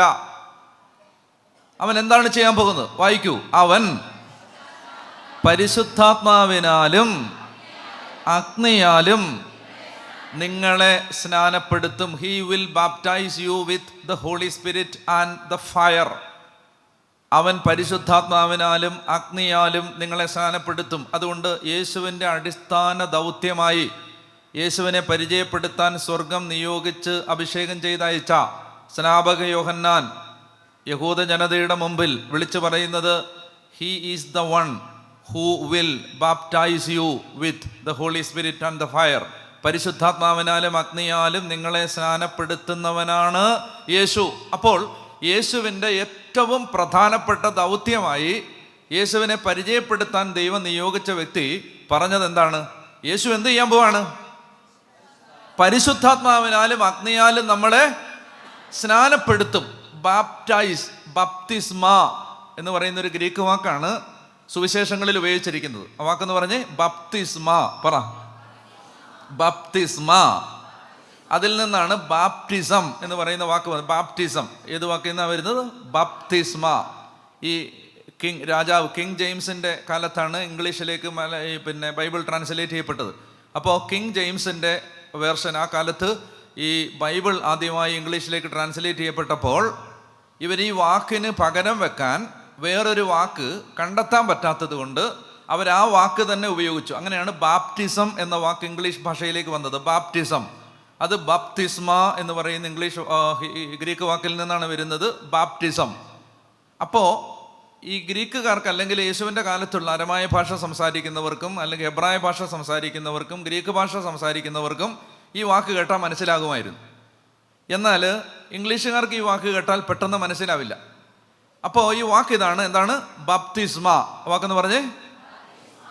ബപ്തിസ്മ എന്ന് പറഞ്ഞാൽ ടെക്സ്റ്റൈൽ ഇൻഡസ്ട്രിയിൽ കച്ചവടക്കാരുടെ തുണി നെയ്യുന്നവരുടെ ഇടയിൽ ഉപയോഗിച്ചിരുന്നൊരു വാക്കാണ് ബപ്തിസ്മ. അതെന്താന്ന് വെച്ചാൽ, ഈ തുണി നൂല് നെയ്ത് വസ്ത്രം ഉണ്ടാക്കുമ്പോൾ അതാദ്യം വെള്ള നൂലാണ്, അതിന് കളറൊന്നുമില്ല. ഇനി ഏത് കളറിലാണോ ഈ വസ്ത്രം ഉണ്ടാവേണ്ടത്, അപ്പോൾ അവരെന്ത് ചെയ്യും? ഈ ചായത്തിനകത്തേക്ക് ഈ തുണി നന്നായിട്ട് സോക്ക് ചെയ്ത് നന്നായിട്ട് ഇത് മുക്കി വെച്ച് ഈ നൂലിൻ്റെ എല്ലാ ഭാഗത്തേക്കും, വസ്ത്രത്തിൻ്റെ എല്ലാ ഭാഗത്തേക്കും ഈ ചായം പടർന്ന് പിടിക്കുന്നതിനെ, അങ്ങനെ ഈ ചായ പാത്രത്തിലേക്ക്, ചായ എന്ന് പറഞ്ഞാൽ മറ്റേ കുടിക്കുന്ന ചായ അല്ല, മറ്റേ കളറ്, ഈ കളറൊഴിച്ച് വെച്ചിരിക്കുന്ന ആ ചായം വെച്ചിരിക്കുന്ന പാത്രത്തിലേക്ക് തുണി മുക്കുന്നതിൻ്റെ പേരായിരുന്നു ബപ്തിസ്മ. ഇപ്പോൾ ഇവിടെ കിട്ടിയോ? ബപ്തിസ്മ എന്ന് പറഞ്ഞ വാക്കിൻ്റെ അർത്ഥം ഇതാണ്. ഈ തുണി ഈ ചായപാത്രത്തിനകത്തേക്ക്, ചായപാത്രം മറ്റേ ചായ അല്ല, ഓർത്തോണം, ചായം, ഈ ചായം വെച്ചിരിക്കുന്ന പാത്രത്തിനകത്തേക്ക് തുണി, വെള്ളത്തുണി മുക്കി വിവിധ കളറിലുള്ള തുണികളാക്കി മാറ്റാൻ ആ മുക്കുന്നതിന്, ആ മുക്ക് സോക്ക് ചെയ്യുന്നതിന്, ഡിപ്പ് ചെയ്യുന്നതിന് ഉപയോഗിച്ചിരുന്ന വാക്കാണ് ബപ്തിസ്മ. പറഞ്ഞേ ഹല്ലേലൂയ. അപ്പോൾ ഈ വാക്ക് കേൾക്കുമ്പോൾ, ഈ വാക്ക് പരിചയമുള്ള ഒരാൾക്ക് മനസ്സിലാവുന്നത്, അതായത് പരിശുദ്ധാത്മാവിൽ മുക്കും എന്നാണ്, പരിശുദ്ധാത്മാവിൽ സോക്ക് ചെയ്യും എന്നാണ്. He will baptise you. അവൻ നിന്നെ പരിശുദ്ധാത്മാവിനാലും അഗ്നിയാലും സ്നാനപ്പെടുത്തുമെന്ന് പറഞ്ഞാൽ അതിൻ്റെ അർത്ഥം അവൻ നിന്നെ പരിശുദ്ധാത്മാവിൽ മുക്കും എന്നാണ്. മറ്റൊരു വാക്യത്തിൽ, മറ്റൊരു വിധത്തിൽ പറഞ്ഞാൽ, ശ്രദ്ധിക്കൂ, മറ്റൊരു വിധത്തിൽ പറഞ്ഞാൽ പറയുന്ന ഇതാണ്: പരിശുദ്ധാത്മാവ് നിന്റെ എല്ലാ ഭാഗത്തേക്കും പടരുന്നതിൻ്റെ പേരാണ് പരിശുദ്ധാത്മ സ്നാനം. ഒരു വ്യക്തിയുടെ ജീവിതത്തിൻ്റെ സകല അംശങ്ങളിലേക്കും, ഓരോ ഫൈബറിലേക്കും പരിശുദ്ധാത്മാവ് പടർന്നു കയറുന്നതിൻ്റെ പേരാണ് baptism in the holy spirit. അതാണ് പരിശുദ്ധ അമ്മയോട് സ്വർഗം പറയുന്നത്. ദൂതനോട് ചോദിക്കണം, ഇതെങ്ങനെ സംഭവിക്കും? ഞാൻ പുരുഷനെ അറിയുന്നില്ലല്ലോ. പരിശുദ്ധാത്മാവ് നിന്റെ മേൽ വരും, അത്യുന്നതന്റെ ശക്തി നിന്റെ മേൽ ആവസിക്കും എന്ന് പറഞ്ഞാൽ നിന്റെ ശരീരത്തിലേക്കും മനസ്സിലേക്കും ആത്മാവിലേക്കും പരിശുദ്ധാത്മാവ് നിന്റെ എല്ലാ ഡയമെൻഷൻസിലേക്കും നിറയും. പറഞ്ഞേ ഹല്ലേലൂയ. പരിശുദ്ധാത്മ സ്നാനം എന്ന് പറഞ്ഞാൽ നമ്മളിങ്ങനെ വിശുദ്ധ ജലം ഹന്നാം വെള്ളം തളിക്കുന്ന പോലെ പരിപാടി അല്ലത്. അത് മുക്കുകയാണ്, പരിശുദ്ധാത്മാവിൽ മുക്കുകയാണ്. പരിശുദ്ധാത്മാവ് നമ്മുടെ ജീവിതത്തിൻ്റെ സകല അംശങ്ങളിലേക്കും സകല മേഖലകളിലേക്കും പടർന്നു കയറുന്നതിൻ്റെ, ഒരാൾ പരിശുദ്ധാത്മാവാകുന്ന നദിയിൽ മുങ്ങിക്കിടക്കുന്നതിൻ്റെ പേരാണ് പരിശുദ്ധാത്മ സ്നാനം. പറഞ്ഞേ ഹല്ലേലൂയാ. ഒരു പാട്ടുണ്ട്, മുട്ടോളമല്ല അരയോളം പോരാ വലിയൊരു ജീവ നദി ഒഴുകാൻ. ഈ എന്നാ വൃത്തിയുടെ പാട്ടാ, മുട്ട് അര, അങ്ങനെ ഒരു പാട്ടുണ്ട്. അപ്പോൾ നമ്മൾ ഈ പാട്ട് പാടുമ്പോഴൊക്കെ സത്യം പറഞ്ഞാൽ ഇതെന്നാണ് ഈ പാട്ടെന്ന് ആലോചിക്കും. ഇത് എസക്കിയേൽ 47 വായിക്കണ്ട, എസക്കിയേൽ 47ആണിത്. ശ്രദ്ധിക്കണം, എസക്കിയേൽ പ്രവാചകനെ ദൈവം ഒരു ദർശനം കാണിക്കുകയാണ്. ദേവാലയത്തിൻ്റെ പൂമുഖത്തേക്ക് കൊണ്ടുപോയി നിർത്തിയിട്ട് ബലിപീഠത്തിൻ്റെ ഭാഗത്തേക്ക് നോക്കാൻ ആവശ്യപ്പെട്ടിട്ട് ദൈവം എസക്കിയേൽ പ്രവാചകനെ ഒരു ദർശനം കാണിച്ചു. എന്നെ ശ്രദ്ധിക്കുക, എസക്കിയേൽ കണ്ട ദർശനം ഇതാണ്. ദേവാലയത്തിൻ്റെ ബലിപീഠത്തിൻ്റെ കിഴക്കേ ഭാഗത്തുകൂടി ഒരു നദി ഒഴുകി വരുന്നു. ഒരു ജലധാര ഒഴുകി വരുന്നത് എസക്കിയേൽ കാണുകയാണ്. കേൾക്കുന്നുണ്ടോ? എസക്കിയേൽ എന്താ കണ്ടേ? ദേവാലയത്തിൻ്റെ ബലിപീഠത്തിൻ്റെ കിഴക്കേ ഭാഗത്തുകൂടി ആ അടിയിൽ കൂടെ ഒരു നദി ഒഴുകി വരുന്നത് എസക്കിയേൽ കണ്ടു. അപ്പൊ എസക്കിയേൽ ഈ കാഴ്ച, നദി ഒഴുകി വരുന്ന കാഴ്ച കണ്ടുകൊണ്ട് നിൽക്കുമ്പോൾ ദൂതൻ എസക്കിയേലിനോട് പറയുകയാണ്, മുന്നോട്ട് പോവുക. അപ്പൊ എസക്കിയേൽ 1000 മുഴം മുന്നോട്ട് നീങ്ങിയപ്പോൾ എസക്കിയേലിന്റെ കാൽപാദങ്ങൾ കാല് നനഞ്ഞു. അപ്പൊ ദൂതൻ പറഞ്ഞു മുന്നോട്ട് പോവുക. അപ്പൊ എസക്കിയേൽ ഈ നദിക്കകത്തേക്ക് പിന്നെ ഇറങ്ങി, അവന്റെ മുട്ടോളം വെള്ളമായി. പ്രവാചകനോട് ദൂതൻ വീണ്ടും ആവശ്യപ്പെട്ടു മുന്നോട്ട് നീങ്ങുക. പ്രവാചകൻ മുന്നോട്ട് നീങ്ങി, അപ്പോൾ തോളപ്പം വെള്ളമായി. വീണ്ടും പ്രവാചകനോട് ആവശ്യപ്പെട്ടു മുന്നോട്ട് നീങ്ങുക. അപ്പോൾ പ്രവാചകൻ എഴുതുകയാണ്, നീന്തിയാൽ പോലും കടക്കാൻ പറ്റാത്ത വലിയൊരു നദിയായിട്ടത് മാറി, ഞാനതിനകത്ത് മുങ്ങിപ്പോയി. ഈ പ്രവാചകൻ ഈ നദിക്കകത്ത് മുങ്ങിപ്പോയതിൻ്റെ പേരാണ് ബപ്തിസ്മ, പരിശുദ്ധാത്മാവിനാൽ സ്നാനപ്പെടുക, പരിശുദ്ധാത്മാവിൽ മുങ്ങിക്കിടക്കുക. അവർക്ക് പറഞ്ഞേ ഹല്ലേലൂയാ, ഹല്ലേലൂയാ. നമ്മൾ ക്രിസ്ത്യാനികളുടെ അവസ്ഥ പലപ്പോഴും നമ്മൾ പരിശുദ്ധാത്മാവാകുന്ന നദിയിൽ കാല് നനച്ച് നിൽക്കുന്നവരാണ്. നമ്മൾ അവിടെ നിൽക്കുകയാണ്. ദൂതൻ പറയുകയാണ് മുന്നോട്ട് പോവുക, പരിശുദ്ധാത്മാവിൽ മുന്നോട്ട് പോവുക, നിൽക്കരുത്. എവിടെ നിന്നാലും അതൊരു സ്റ്റാഗ്നേഷൻ പോയിന്റാണ്. കെട്ടിക്കിടക്കുന്ന വെള്ളം ചീത്തയാവും, മലിനമാവും. നമ്മൾ എവിടെയെങ്കിലും മുന്നോട്ട് പോകുന്നില്ലെങ്കിൽ നമ്മുടെ പുരോഗതി നിലച്ചു എന്നാണ്, പിന്നെ പുറകോട്ട് പോയെന്നാണ്. അപ്പൊ അതുകൊണ്ട് ദൂതൻ പറയുകയാണ്, നീ മുന്നോട്ട് നീങ്ങുക. മുന്നോട്ട് നീങ്ങുമ്പോൾ മുട്ടോളം വെള്ളമായി. നിങ്ങൾ ശ്രദ്ധിക്കുമെങ്കിൽ കാല് നനച്ച് നിൽക്കുന്നൊരു ഫീലിംഗ് അല്ല മുട്ട് വരെ വെള്ളമാകുമ്പോൾ. കുറച്ചുകൂടെ അയാളുടെ ഉള്ളിലേക്ക് ജലത്തിന്റെ സ്പർശനവും തണുപ്പും അതിന്റെ കുളിർമയും അയാളിലേക്ക് കടന്നു വരികയാണ്. അപ്പൊ ദൂതൻ പറയുകയാണ് വീണ്ടും മുന്നോട്ട് പോവുക, പരിശുദ്ധാത്മാവാകുന്ന നദിയിൽ നിൽക്കരുത്, വീണ്ടും മുന്നോട്ട് പോവുക. അപ്പോൾ അരയ്ക്കൊപ്പം വെള്ളമായി. ഈ മുട്ട് വരെ വെള്ളവുമായിട്ട് നിൽക്കുന്ന ഒരു ഫീലിംഗ് അല്ല ഇങ്ങനെ ഈ അരയോളം വെള്ളത്തിൽ നിൽക്കുന്നു, ആണോ? അല്ല. അപ്പോൾ വീണ്ടും മുന്നോട്ട് പോകാൻ ആവശ്യപ്പെട്ടു. അപ്പോൾ തോളപ്പം വെള്ളമായി, മുങ്ങിക്കിടന്നു. എന്താ മനസ്സിലാക്കേണ്ടതെന്നറിയാമോ? ഈ പരിശുദ്ധാത്മാവിൽ നിറയുക എന്നുള്ളത് ഒരു ഓപ്ഷൻ അല്ല, ഒരു ഓബ്ലിഗേഷനാണ്. ഇത് നമ്മുടെ മുമ്പിലുള്ള ഒരു ഉപദേശമല്ല, ഒരു ശാസനയാണ്, ഒരു കൽപ്പനയാണ്. പരിശുദ്ധാത്മാവിൽ നിറഞ്ഞില്ലെങ്കിൽ എന്ത് സംഭവിക്കും? ശ്രദ്ധിക്കുക, നിറഞ്ഞില്ലെങ്കിൽ എന്ത് സംഭവിക്കും? അതായത് കൂർത്ത കല്ലുമായിട്ട് എറിയാൻ കാത്തു നിൽക്കുന്ന ഒരു രാജ്യം നമുക്കെതിരെ എപ്പോഴും നിൽക്കുന്നുണ്ട്. ഞാൻ ഇന്നലെ പറഞ്ഞിരുന്നു, സാത്താന്റെ രാജ്യം, ദൈവത്തിന്റെ രാജ്യം. മാമോദീസ എന്ന കൂദാശ വഴി ഒരു വ്യക്തി ദൈവരാജ്യത്തിന്റെ അംഗമായി മാറുന്നതോടുകൂടി കൂർത്ത കല്ലുമായിട്ട് എറിയാൻ കാത്തു നിൽക്കുന്ന ഒരു സാത്താന്യ ലോകം ദൈവമക്കൾക്ക് എതിരെ നിൽപ്പുണ്ട്. പറഞ്ഞേ ഹല്ലേലൂയാ. ഇനി ഒരു കാര്യം നിങ്ങൾ മനസ്സിലാക്കണം, സാത്താൻ എറിയും. അത് വ്യത്യാസം ഇല്ലാതെ എറിയും, എല്ലാവരെയും എറിയും. തിരുമേനി എറിയും, അച്ഛനെ എറിയും, കന്യാസ്ത്രീ എറിയും, അൽമേനിയെ എറിയും, എല്ലാവരും എറിയും. എറിയുമ്പോൾ പ്രശ്നമുള്ളത്, നമ്മൾ എറിഞ്ഞാലുള്ള പ്രശ്നം നമുക്ക് ഉന്നമില്ല. നമ്മൾ മാവേൽ എറിഞ്ഞാൽ പ്ലാവേ കൊള്ളും, നമ്മൾ കാക്കയെ എറിഞ്ഞാൽ പൂച്ചയെ കൊള്ളും. പക്ഷേ സാത്താൻ്റെ പ്രശ്നം എന്ന് പറഞ്ഞത് എന്താ വെച്ചാൽ, അവനെ എറിഞ്ഞാൽ അവൻ കറക്റ്റായിട്ട് എറിയും. കൊള്ളേണ്ടടുത്ത് എറിഞ്ഞു കൊള്ളിക്കാൻ അവൻ അറിയാം. പറഞ്ഞേ ഹല്ലേലൂയാ. അപ്പോൾ അവൻ എറിയുമ്പോൾ നിങ്ങൾ ശ്രദ്ധിച്ച്, ഒരാള്, ഒരു ദൈവം പൈതൽ, ഒരു ദൈവമകൻ കരയ്ക്ക് നിൽക്കുകയാണ്. എസെക്കിയേല് കരയ്ക്ക് നിൽക്കുകയാണ്. ദൂതൻ പറയാണ്, വെള്ളത്തിലിറങ്ങടാ, വെള്ളത്തിലിറങ്ങ. എന്തിനാ വെള്ളത്തിലിറങ്ങാൻ പറയുന്നേ? അതായത് എറിയാൻ നിപ്പുണ്ട് ഈ വഴിയിൽ, ഈ കരയ്ക്ക്, ഈ കവലയിൽ എറിയാൻ നിപ്പുണ്ട് ആള്. അതുകൊണ്ട് പറയാണ്, പെട്ടെന്ന് വെള്ളത്തിലിറങ്ങ്. വെള്ളത്തിലിറങ്ങി കാൽപാദം നനച്ച് നിന്നാൽ, നിങ്ങളൊന്ന് ആലോചിച്ച് നോക്ക്, കാല് നനച്ച് നിൽക്കുന്നവൻ്റെ 95% ശരീരവും എക്സ്പോസ്ഡ് ആണ്. അത് വെള്ളത്തിന് വെളിയിലാണ്. 95% നീ ആക്രമിക്കപ്പെടാൻ തുറന്ന് കാണിച്ച് എക്സ്പോസ്ഡ് ആയിട്ട് നിൽക്കുന്ന അവസ്ഥയിലാണ്. 95% നീ ആക്രമിക്കപ്പെടാൻ സാധ്യതയുണ്ട്. മുട്ടോളമാണെങ്കിൽ ഒരു 25%, 75% വെള്ളത്തിന് വെളിയിലാണ്, അവിടെ ഏറുകൊള്ളൂ. അരക്കൊപ്പമാണ് നീ വെള്ളത്തിൽ നിൽക്കുന്നതെങ്കിൽ 50% ഏറ് കിട്ടാനുള്ള സാധ്യതയുണ്ട്. ഞാൻ പറയുന്നത് മനസ്സിലാവുന്നോ? ചേച്ചിക്ക് മനസ്സിലാവുന്നുണ്ടോ? അതായത് പകുതി വെള്ളത്തിന് വെളിയിലാണ്. ഇനി തോളൊപ്പം ആണ് നിങ്ങൾ നിൽക്കുന്നതെങ്കിൽ, വെള്ളത്തിൽ നിൽക്കുന്നതെങ്കിൽ, ഒരു 90% നിങ്ങൾ വെള്ളത്തിനടിയിലാണ്. ഇങ്ങനെ തലക്കിട്ട് ഏറ് കിട്ടാനുള്ള സാധ്യതയുണ്ട്. ദൂതൻ പറയാണ്, മുങ്ങിക്കിടക്ക്, മുങ്ങുക. മുങ്ങാൻ പറയുന്ന കാര്യം എന്തെന്നറിയാമോ?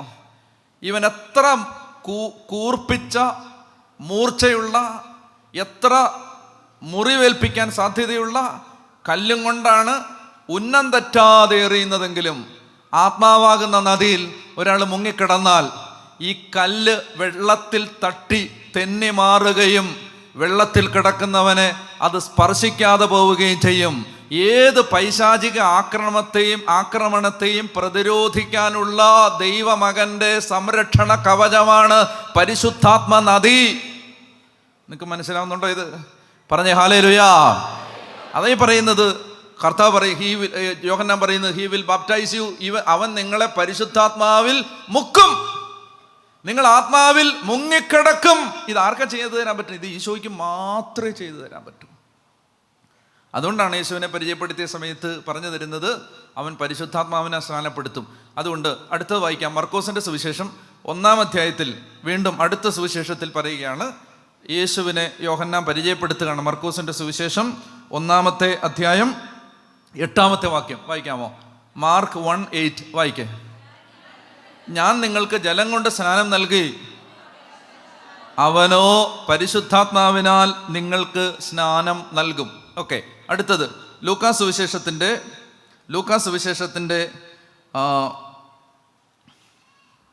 3-ാമത്തെ അധ്യായം.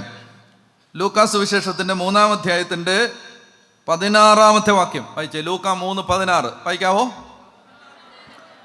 യോഹന്നാൻ അവരോട് പറഞ്ഞു, ഞാൻ ജലം കൊണ്ട് സ്നാനം നൽകുന്നു, എന്നാൽ എന്നെക്കാൾ ശക്തനായ ഒരുവൻ വരുന്നു, അവൻ്റെ ചെരുപ്പിൻ്റെ കെട്ടഴിക്കാൻ പോലും ഞാൻ യോഗ്യനല്ല. അവൻ പരിശുദ്ധാത്മാവിനാലും അഗ്നിയാലും നിങ്ങൾക്ക് സ്നാനം. കണ്ടോ? 3-ാമത്തെ സുവിശേഷം. 4-ാമത്തെ സുവിശേഷം, യോഹന്നാന്റെ സുവിശേഷം 1-ാം അധ്യായത്തിൽ, യോഹന്നാന്റെ സുവിശേഷം 1-ാം അധ്യായത്തിൽ വായിക്കാം 33-ാമത്തെ വാക്യം. യോഹന്നാൻ 1:33, ജോൺ 1:33 വായിക്കാം. ഞാൻ അവനെ അറിഞ്ഞിരുന്നില്ല, ഉറക്കം വായിക്കാമോ? എന്നാൽ ജലം കൊണ്ട് സ്നാനം നൽകാൻ എന്നെ അയച്ചവൻ എന്നോട് പറഞ്ഞിരുന്നു, ആത്മാവിറങ്ങി വന്ന് ആരുടെ മേൽ ആവസിക്കുന്നത് നീ കാണുന്നുവോ, അവനാണ് പരിശുദ്ധാത്മാവ് കൊണ്ട് സ്നാനം നൽകുന്നവൻ. ഒന്നൊക്കെ പറഞ്ഞേ ഹല്ലേലൂയാ. ഇനി എന്നെ ശ്രദ്ധിച്ചേ. അതുകൊണ്ട് ഒരു വ്യക്തി യേശുവിൻ്റെ അടുത്തേക്ക് വരുമ്പോൾ ആ വ്യക്തിക്ക് യേശുവിനോട് ചോദിക്കാനുള്ള ഏറ്റവും പ്രധാനപ്പെട്ട ചോദ്യം, യേശുവിന് ഇഷ്ടപ്പെട്ട ചോദ്യം, പിതാവിന് ഇഷ്ടപ്പെട്ട ചോദ്യം, ആ ചോദ്യം ഇതാണ്: ഈശോയെ, എന്നെ പരിശുദ്ധാത്മാവിനാൽ സ്നാനപ്പെടുത്തണമേ. Baptise me with the holy spirit. കർത്താവ്, എന്നെ പരിശുദ്ധാത്മാവിനാൽ നിറയ്ക്കണമേ. ഞാൻ നിങ്ങളോട് പറയുന്നു, ഓരോ പെന്തക്കോസ്തായിക്കും 10 ദിവസം കാത്തിരുന്ന് പ്രാർത്ഥിച്ച് പരിശുദ്ധാത്മാവിൻ്റെ നിറവ് അനുഭവിക്കുന്ന ആയിരങ്ങളെ ഞാൻ ഈ നാളുകളിൽ കണ്ടിട്ടുണ്ട്. ഓരോ പെന്തക്കോസ്താ ഒരുക്കത്തിനും ഇഷ്ടംപോലെ ആളുകൾ പരിശുദ്ധാത്മാവിന് വേണ്ടി ദാഹിച്ച് കാത്തിരുന്ന് പ്രാർത്ഥിച്ച് പരിശുദ്ധാത്മാവിൽ നിറഞ്ഞ് അഭിഷേകം പ്രാപിക്കുന്ന ആളുകൾ. അപ്പോൾ ഈ ചോദിക്കാൻ ഈശോയുടെ അടുത്ത് ചെന്ന് അവരെല്ലാം ചോദിക്കുന്ന എന്താണ്? ഈശോയെ, പരിശുദ്ധാത്മാവിനെ തരണമേ, പരിശുദ്ധാത്മാവിനെ തരണമേ. പറഞ്ഞേ ഹല്ലേലൂയാ. നമ്മൾ വേറെ എന്ത് ചോദിക്കുന്നതിനേക്കാളും യേശുവിൻ്റെ അടുത്ത് പോയി ചോദിക്കേണ്ടത് പരിശുദ്ധാത്മാവിനെയാണ്. കാരണം ഈശോയെ എന്താ പരിശുദ്ധാത്മാവിനെ ചോദിക്കുമ്പോൾ ഈശോയ്ക്ക് ഭയങ്കര ഇഷ്ടമാണത്. അതിൻ്റെ കാരണം യേശു പരിശുദ്ധാത്മാവിനെ വർഷിച്ചത് തൻ്റെ അനന്തമായ യോഗ്യതയുള്ള പീഡാനുഭവങ്ങളുടെ ഫലമായിട്ടാണ്. യേശു പരിശുദ്ധാത്മാവിനെ ഒരു വചനം വായിക്കുക. അപ്പസ്തോല പ്രവർത്തനത്തിൽ ഇതിനെക്കുറിച്ച് അപ്പസ്തോലന്മാർ പ്രസംഗിക്കുന്നുണ്ട്. അപ്പസ്തോല പ്രവർത്തനം 2-ാം അധ്യായം, അപ്പസ്തോല പ്രവർത്തനം 2-ാം അധ്യായം 32-ാമത്തെ വാക്യം, 32 മുതൽ. അപ്പസ്തോല പ്രവർത്തനം 2-ാം അധ്യായം 32 മുതൽ വായിക്കാമോ? ആ യേശുവിനെ ദൈവം ഉയർപ്പിച്ചു, ഞങ്ങളെല്ലാവരും അതിന് സാക്ഷികളാണ്. ദൈവത്തിൻ്റെ വലതുഭാഗത്തേക്ക് ഉയർത്തപ്പെടുകയും പിതാവിൽ നിന്ന് പരിശുദ്ധാത്മാവിൻ്റെ വാഗ്ദാനം സ്വീകരിക്കുകയും ചെയ്ത അവൻ ഈ ആത്മാവിനെ വർഷിച്ചിരിക്കുന്നു. കണ്ടോ? അതായത് സ്വർഗാരോഹണം ചെയ്ത് പിതാവിൻ്റെ വലതുഭാഗത്തെത്തിക്കഴിയുമ്പോൾ യേശു പരിശുദ്ധാത്മാവിനെ ലോകത്തിൻ്റെ മേൽ വർഷിക്കുന്നു. അപ്പോൾ യേശുവിൻ്റെ പീഡാനുഭവത്തിൻ്റെയും കുരിശുമരണത്തിൻ്റെയും ഉത്ഥാനത്തിൻ്റെയും സ്വർഗാരോഹണത്തിൻ്റെയും അനന്തമായ യോഗ്യതകളാലാണ് ലോകത്തിൻ്റെ മേൽ പരിശുദ്ധാത്മാവ് വർഷിക്കപ്പെട്ടത്. മാത്രമല്ല, ഈശോ പറഞ്ഞിട്ടുണ്ട് യോഹന്നാൻ 14 നമ്മൾ ആരും ചോദിച്ചത് കൊണ്ടല്ല പിതാവ് പരിശുദ്ധാത്മാവിനെ നമുക്ക് തരാൻ മനസ്സായത്, യേശു ചോദിച്ചത് കൊണ്ടാണ്. അതുകൊണ്ട് വായിക്കാം. യോഹന്നാൻ്റെ സുവിശേഷം 14-ാം അധ്യായത്തിൽ വചനം ഇങ്ങനെയാണ് കിടക്കുന്നത്. യോഹന്നാൻ 14:15 മുതൽ വായിക്കുക. യോഹന്നാൻ 14:15 മുതൽ പെട്ടെന്ന് വായിക്കുക. വായിച്ചേ. നിങ്ങൾ എന്നെ സ്നേഹിക്കുന്നെങ്കിൽ എൻ്റെ കൽപ്പന പാലിക്കും. ഞാൻ പിതാവിനോട് അപേക്ഷിക്കുകയും എന്നേക്കും നിങ്ങളോട് കൂടെ ആയിരിക്കാൻ മറ്റൊരു സഹായകനെ അവിടുന്ന് നിങ്ങളുടെ അടുക്കലേക്ക് അയക്കുകയും ചെയ്യും. ഈ സത്യാത്മാവിനെ സ്വീകരിക്കാൻ ലോകത്തിന് കഴിയില്ല. ഇങ്ങോട്ട് നോക്കിയേ, ഒരു മിനിറ്റ് ശ്രദ്ധിച്ച്. അതായത് എന്താ പറയുന്നതെന്നറിയാമോ? നമ്മളാരും ചോദിച്ചത് കൊണ്ടല്ല, അല്ലെ മാനവകുലം അഭ്യർത്ഥിച്ചത് കൊണ്ടല്ല പിതാവ് പരിശുദ്ധാത്മാവിനെ വർഷിക്കാൻ തിരുമനസ്സായത്, യേശു അപേക്ഷിച്ചത് കൊണ്ടാണ്. യേശു അപേക്ഷിച്ചത് വെറുതെ അപേക്ഷിക്കുകയല്ല. യേശു പീഡ സഹിച്ച് കുരിശിൽ തറയ്ക്കപ്പെട്ട് യേശു പീഡാനുഭവങ്ങളുടെ മൂർധന്യാവസ്ഥകളിലൂടെ കടന്നുപോയതിന് ശേഷമാണ് അവൻ പരിശുദ്ധാത്മാവിനെ നമുക്ക് വേണ്ടി വാങ്ങിത്തരുന്നത്. അപ്പോൾ മനസ്സിലാക്കേണ്ടതെന്നറിയാമോ? യേശുവിൻ്റെ അനന്തമായ പീഡകളുടെ യോഗ്യതകളാലാണ് പരിശുദ്ധാത്മാവ് വർഷിക്കപ്പെടുന്നത്. അതുകൊണ്ട് അത്രയും വേദന സഹിച്ച് ഈശോ നമുക്ക് വേണ്ടി വാങ്ങിത്തന്ന പരിശുദ്ധാത്മാവിനെ ഒരാൾ ചോദിച്ചാൽ യേശുവിന് ആ വ്യക്തിയോട് വലിയ സന്തോഷമായിരിക്കും. നമ്മൾ വേറെ എന്ത് ചോദിക്കുന്നതിനേക്കാളും യേശുവിനിഷ്ടം നമ്മൾ പരിശുദ്ധാത്മാവിനെ ചോദിക്കുകയാണ്. അതായത് യേശു മൗക്തീകരിക്കപ്പെട്ടതിൻ്റെ ഫലമായിട്ടാണ് പരിശുദ്ധാത്മ വർഷിക്കപ്പെട്ടത്. വേറൊരു വചനം വായിക്കാം. യോഹന്നാൻ 7:37. യോഹന്നാൻ 7:37 പെട്ടെന്ന് വായിക്കാം. യോഹന്നാൻ 7:37 തിരുനാളിൻ്റെ യോഹന്നാൻ 7:37 ഉറക്കം വായിച്ചേ. തിരുനാളിൻ്റെ അവസാനത്തെ മഹാദിനത്തിൽ യേശു എഴുന്നേറ്റ് നിന്ന് ശബ്ദമുയർത്തി പറഞ്ഞു, ആർക്കെങ്കിലും ദാഹിക്കുന്നെങ്കിൽ അവൻ എൻ്റെ അടുക്കൽ വന്ന് കുടിക്കട്ടെ. എന്നിൽ വിശ്വസിക്കുന്നവൻ്റെ ഹൃദയത്തിൽ നിന്ന് വിശുദ്ധ ലിഖിതം പ്രസ്താവിക്കുന്നത് പോലെ ജീവജലത്തിൻ്റെ അരുവികൾ ഒഴുകും. അടുത്തത്, അവനിത് പറഞ്ഞത് തന്നിൽ വിശ്വസിക്കുന്നവർ സ്വീകരിക്കാനിരിക്കുന്ന ആത്മാവിനെ കുറിച്ചാണ്. അവനിത് പറഞ്ഞത്, ജീവജലം എന്ന് പറയുന്നത് തന്നിൽ വിശ്വസിക്കുന്നവർ സ്വീകരിക്കാൻ പോകുന്ന പരിശുദ്ധാത്മാവിനെ കുറിച്ചാണ്. അടുത്ത വാക്യം വായിച്ചേ. അതുവരെയും ആത്മാവ് നൽകപ്പെട്ടിട്ടില്ലായിരുന്നു. എന്തെന്നാൽ യേശു അതുവരെയും മഹത്വീകരിക്കപ്പെട്ടിരുന്നില്ല. അതായത് ഇന്ന് പുതിയ നിയമസഭയിൽ കാണപ്പെടുന്നത് പോലെ പരിശുദ്ധാത്മ അഭിഷേകം ഇതിനു മുമ്പ് വർഷിക്കപ്പെട്ടിട്ടില്ല. എന്തുകൊണ്ട് വർഷിക്കപ്പെട്ടിട്ടില്ല?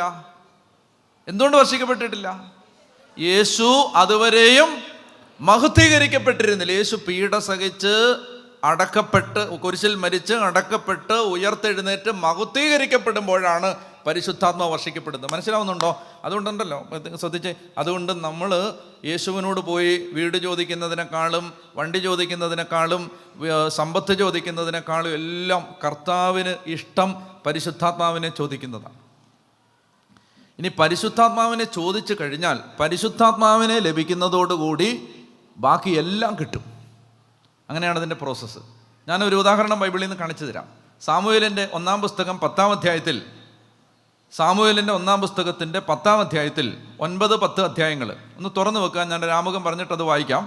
1 സാമുവേൽ 9-10 അത് തുറന്നിട്ട് ഇങ്ങോട്ട് നോക്കിയോ, കണ്ടില്ലേലും ഇങ്ങോട്ട് നോക്കിയോ. 1 സാമുവേൽ 9-10 അവിടെ ഇസ്രായേലിൻ്റെ ആദ്യത്തെ രാജാവ് ആരാണ്?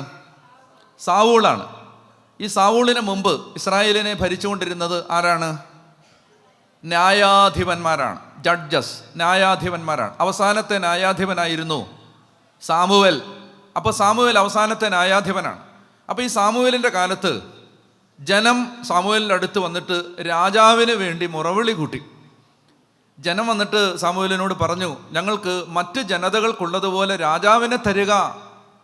അപ്പോൾ സാമുവേൽ അവരോട് പറഞ്ഞു, രാജാവിനെ തന്നാൽ ഒരു കുഴപ്പമുണ്ട്. രാജാക്കന്മാർ പിന്നീട് കറപ്റ്റാവും, അഴിമതിക്കാരാവും, ദുഷിക്കും. അവർ നിങ്ങളുടെ മക്കളെ, ഭാര്യമാരെ, നിങ്ങളുടെ കന്നുകാലികളെ, നിങ്ങളുടെ സമ്പത്തിനെ എല്ലാം കൊള്ളയടിക്കും. നിങ്ങളുടെ സമ്പത്ത് കൊണ്ട് അവർ സുഭിക്ഷമായിട്ട് ജീവിക്കും. അതുകൊണ്ട് നിങ്ങൾക്ക് ദൈവം മതി രാജാവ്. പക്ഷെ അവർ മനസ്സാക്കിയില്ല, ജനം അതിന് സമ്മതിച്ചില്ല. അപ്പോൾ ദൈവം സാമുവേലിനോട് പറഞ്ഞു, അവർക്ക് മറ്റ് ജനതകൾക്കുള്ളതുപോലെ ഒരു രാജാവിനെ വാഴിച്ചു കൊടുക്കുക. അങ്ങനെ ആരെയാണ് വാഴിക്കേണ്ടത് എന്ന് ആവശ്യപ്പെട്ടപ്പോൾ സാമുവേലിനോട് ദൈവം അല്പം കാത്തിരിക്കാൻ ആവശ്യപ്പെട്ടു. ശ്രദ്ധിക്കുക. അപ്പം അങ്ങനെ ഇരിക്കുമ്പോൾ എഫ്രായിം നാട്ടിൽ കിഷ് എന്ന് പേരായ ഒരു കൃഷിക്കാരൻ, ഒരു കർഷകൻ താമസിച്ചിരുന്നു. അയാളുടെ മകനായിരുന്നു സാവൂൾ. അപ്പോൾ ഈ ചെറുപ്പക്കാരന് വീട്ടിൽ വലിയ വിലയൊന്നും ഉണ്ടായിരുന്നില്ല, ഒട്ടും വിലയൊന്നും ഇല്ലാത്തൊരു ചെറുപ്പക്കാരൻ.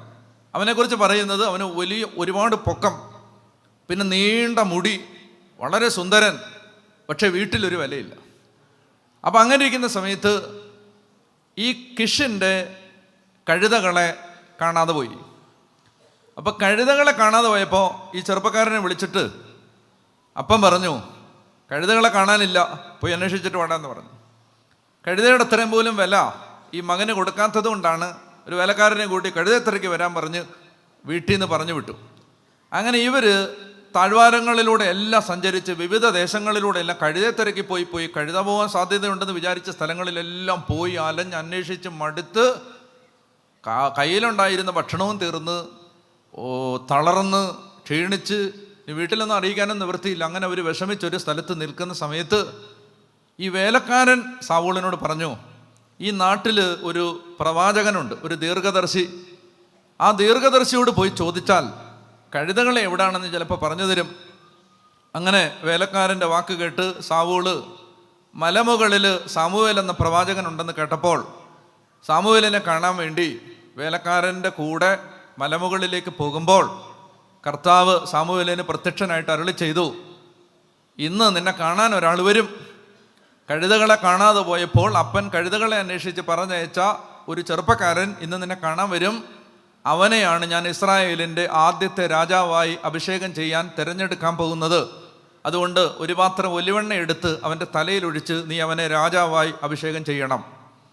അങ്ങനെ സാമുവേൽ ഈ ചെറുപ്പക്കാരൻ വരാൻ കാത്തിരിക്കുകയാണ്. സാമുവേലിനെ അവർ മലമുകളിലേക്കുള്ള വഴിയിൽ വെച്ച് കണ്ടുമുട്ടും. സാമുവേൽ അവരെ സ്വീകരിച്ച് ആനയിച്ച് മലമുകളിലെ അദ്ദേഹത്തിൻ്റെ വീട്ടിലേക്ക് കൊണ്ടുപോകും. അവിടെ വീടിൻ്റെ മട്ടുപ്പാവിൽ രണ്ടാമത്തെ നിലയിൽ അവർക്ക്, ഒന്നാമത്തെ നിലയിൽ അവർക്ക് സൗകര്യമെല്ലാം ചെയ്തു കൊടുക്കും. കട്ടിലെല്ലാം വിരിച്ച് പ്രവാചകൻ വളരെ ആദരവോടെ, ഔചിത്യബോധത്തോടെ, ബഹുമാനത്തോടെ ഈ ചെറുപ്പക്കാരനെ സ്വീകരിച്ച് അയാൾ രാത്രിയിൽ അന്തി ഉറങ്ങും. അപ്പം അന്ന് രാത്രി വലിയൊരു സദ്യയൊക്കെ ഉണ്ട്, അതിനെല്ലാം ഇയാളെ വിളിക്കും. പിറ്റേന്ന് രാവിലെ വേലക്കാരനെ ദൂരേക്ക് പറഞ്ഞു വിട്ടിട്ട് സാവൂളിനെ മാത്രം ഒറ്റയ്ക്ക് വിളിച്ച് സാമുവേൽ ഒരു പാത്രം ഒലിവെണ്ണ എടുത്ത് അവൻ്റെ തലയിൽ ഒഴിച്ച് അവനെ ഇസ്രായേലിൻ്റെ രാജാവായി അഭിഷേകം ചെയ്തു. ഇനി എന്നെ ശ്രദ്ധിക്കുക, ഒരു ചെറിയ കാര്യം മനസ്സിലാക്കേണ്ടതുണ്ട്. പഴയ നിയമത്തിൽ പരിശുദ്ധാത്മാവ് വരുന്നത് എന്നേക്കുമായി ആരിലും പരിശുദ്ധാത്മാവ് പഴയ നിയമപ്രകാരം വസിച്ചിരുന്നില്ല. ഉദാഹരണത്തിന് ബൈബിളിൽ പഴയ നിയമത്തിൽ 51 സങ്കീർത്തനത്തിൽ ഒരു പ്രാർത്ഥനയുണ്ട്, കർത്താവേ അങ്ങയുടെ പരിശുദ്ധാത്മാവിനെ എന്നിൽ നിന്ന് എടുത്തു കളയരുതേ. ഇത് പഴയ നിയമത്തിലെ പ്രാർത്ഥനയാണ്. പുതിയ നിയമപ്രകാരം ഈ പ്രാർത്ഥന വാലിഡ് അല്ല. ആരുടെ ഉള്ളിൽ നിന്നും ഒരിക്കൽ സ്വീകരിച്ച പരിശുദ്ധാത്മാവിനെ ദൈവം എടുത്തു കളയുന്നില്ല. പരിശുദ്ധാത്മാവ് ഇടയ്ക്കിടയ്ക്ക് പോവുകയും വരികയും ചെയ്യുന്ന രീതി പുതിയ നിയമത്തിലില്ല. പറഞ്ഞേ ഹല്ലേലൂയാ. പരിശുദ്ധാത്മാവ്, ഈശോ എന്താ പറഞ്ഞത്? ഞാൻ പിതാവിനോട് അപേക്ഷിക്കുകയും 2 മാസത്തേക്ക് നിങ്ങളോട് കൂടെ ആയിരിക്കാൻ പരിശുദ്ധാത്മാവിനെ അയക്കുമെന്നാണ് പറഞ്ഞേ. എന്നേക്കുമെന്നാണ്. ഒരിക്കൽ ആത്മാവിൻ്റെ അച്ചാരം നൽകപ്പെട്ടാൽ അത് എന്നേക്കുമായിട്ട് നൽകപ്പെടും. അതുകൊണ്ടാണ് മാമോദീസയൊക്കെ ഏക മാമോദീസയിൽ ഞങ്ങൾ വിശ്വസിക്കുന്നു. ഇൻഡെലിബിൾ മാർക്ക് എന്നാണ്, മായാത്ത മുദ്രയെന്നാണ് സഭ പഠിപ്പിക്കുന്നത്. അതായത് മാമോദീസ സ്വീകരിച്ച ഒരു വ്യക്തിയുടെ ആത്മാവിൽ പരിശുദ്ധാത്മാവിൻ്റെ മായാത്ത മുദ്രയാണ് എന്ന് പറഞ്ഞാൽ ഇടയ്ക്കിടയ്ക്ക് നമ്മൾ കുരുത്തക്കേട് കാണിക്കുമ്പോൾ പരിശുദ്ധാത്മാവ് പണങ്ങിപ്പോവുകയും 2 മാസം കഴിഞ്ഞ് തിരിച്ചു വരികയും അങ്ങനെയല്ല. വല്യമ്മമാർ വീട്ടിൽ നിന്ന് ഇറങ്ങിപ്പോയി 4 മാസം കഴിഞ്ഞ് അങ്ങനെയല്ല. ഇത് പരിശുദ്ധാത്മാവ് പഴയ നിയമത്തിൽ, എന്നാൽ പരിശുദ്ധാത്മാവ് വരുന്നത് ഒരു പ്രത്യേക വിധത്തിലാണ്. നിങ്ങൾ മനസ്സിലാക്കണം. എന്താണെന്നറിയോ? പരിശുദ്ധാത്മാവ് പഴയ നിയമത്തിൽ ഒരു വ്യക്തിയുടെ മേൽ വരുന്നത് ചില ഉത്തരവാദിത്തങ്ങൾ അവരെ കൊണ്ട് ചെയ്യിക്കാനായിരുന്നു. 3 വ്യക്തികളിലാണ് പഴയ നിയമത്തിൽ പരിശുദ്ധാത്മാവ് പ്രധാനമായും നിറഞ്ഞിരുന്നത്. ഒന്ന് രാജാവിൽ, അത് രാജാവായി ഭരിക്കാൻ അഭിഷേകം ചെയ്യാൻ പരിശുദ്ധാത്മാവ് അവരുടെ മേൽ വന്നിരുന്നു. രണ്ടാമതായിട്ട് പുരോഹിതനിൽ പൗരോഹിത്യ ശുശ്രൂഷ നിർവഹിക്കാൻ പരിശുദ്ധാത്മാവ് അവരുടെ മേൽ വന്നിരുന്നു. പ്രവാചകനിൽ പ്രവാചക ദൗത്യം പൂർത്തിയാക്കാൻ പരിശുദ്ധാത്മാവിൻ്റെ സാന്നിധ്യം അവരുടെ മേൽ വന്നിരുന്നു. കേൾക്കുന്നുണ്ടോ? അപ്പോൾ രാജാവിലും പുരോഹിതനിലും പ്രവാചകനിലുമാണ് പ്രധാനമായും പരിശുദ്ധാത്മാവ് പഴയ നിയമത്തിൽ വന്നിരുന്നത്. ഇത് കൂടാതെ ചില വ്യക്തികളെ നമ്മൾ കാണുന്നുണ്ട്. ഉദാഹരണത്തിന് ബസാലേൽ, ഒഹോലിയാബ്. ബസാലേൽ, ഒഹോലിയാബ് എന്നൊക്കെ പറയുന്ന കഥാപാത്രങ്ങൾ സമാഗമ കൂടാരം നിർമ്മിച്ച ആളുകളാണ്. സമാഗമ കൂടാരം നിർമ്മിക്കുന്ന സമയത്ത് അവരുടെ മേൽ പരിശുദ്ധാത്മാവ് വരുന്നു, അവരാ ജോലി ചെയ്യുന്നു, പരിശുദ്ധാത്മാവ് പോകുന്നു. ഇങ്ങനെയാണ് പഴയ നിയമത്തിൽ വ്യക്തികളുടെ മേൽ പരിശുദ്ധാത്മാവ് വരികയും പോവുകയും ചെയ്തിരുന്നത്. പറഞ്ഞേ ഹല്ലേലൂയാ. അതുകൊണ്ടാണ് ഈ രാജാക്കന്മാർ യുദ്ധത്തിന് പോകുമ്പോൾ യുദ്ധം ദൈവഹിതമാണോ എന്ന് പരിശോധിക്കാൻ ഏലീശ പ്രവാചകനെ വിളിക്കുമ്പോൾ പ്രവാചകൻ പറയും ഒരു പാട്ടുകാരനെ കൊണ്ടുവരിക. പാട്ടുകാരൻ വരും, പാട്ട് പാടും, പരിശുദ്ധാത്മാവ് വരും, അപ്പോൾ പ്രവാചകൻ പ്രവചനം നടത്തും. മനസ്സിലായോ? ഇടയ്ക്ക് വരും, പോവും. അങ്ങനെയാണ് ഈ പരിശുദ്ധാത്മാവ് വരികയും പോവുകയും ചെയ്യും. എന്നാൽ പുതിയ നിയമത്തിൽ അങ്ങനെയല്ല. പുതിയ നിയമത്തിൽ നമുക്ക് നൽകപ്പെട്ടിരിക്കുന്ന പരിശുദ്ധാത്മാവ് എന്നേക്കുമായി നമ്മളിൽ വാസമുറപ്പിക്കുന്ന പരിശുദ്ധാത്മാവാണ്. ഞാൻ പറഞ്ഞു വരുന്നത്, ഈ എണ്ണ സാവൂളിൻ്റെ മേൽ ഒഴിച്ചപ്പോൾ അവൻ്റെ മേൽ പരിശുദ്ധാത്മാവ് വന്നു.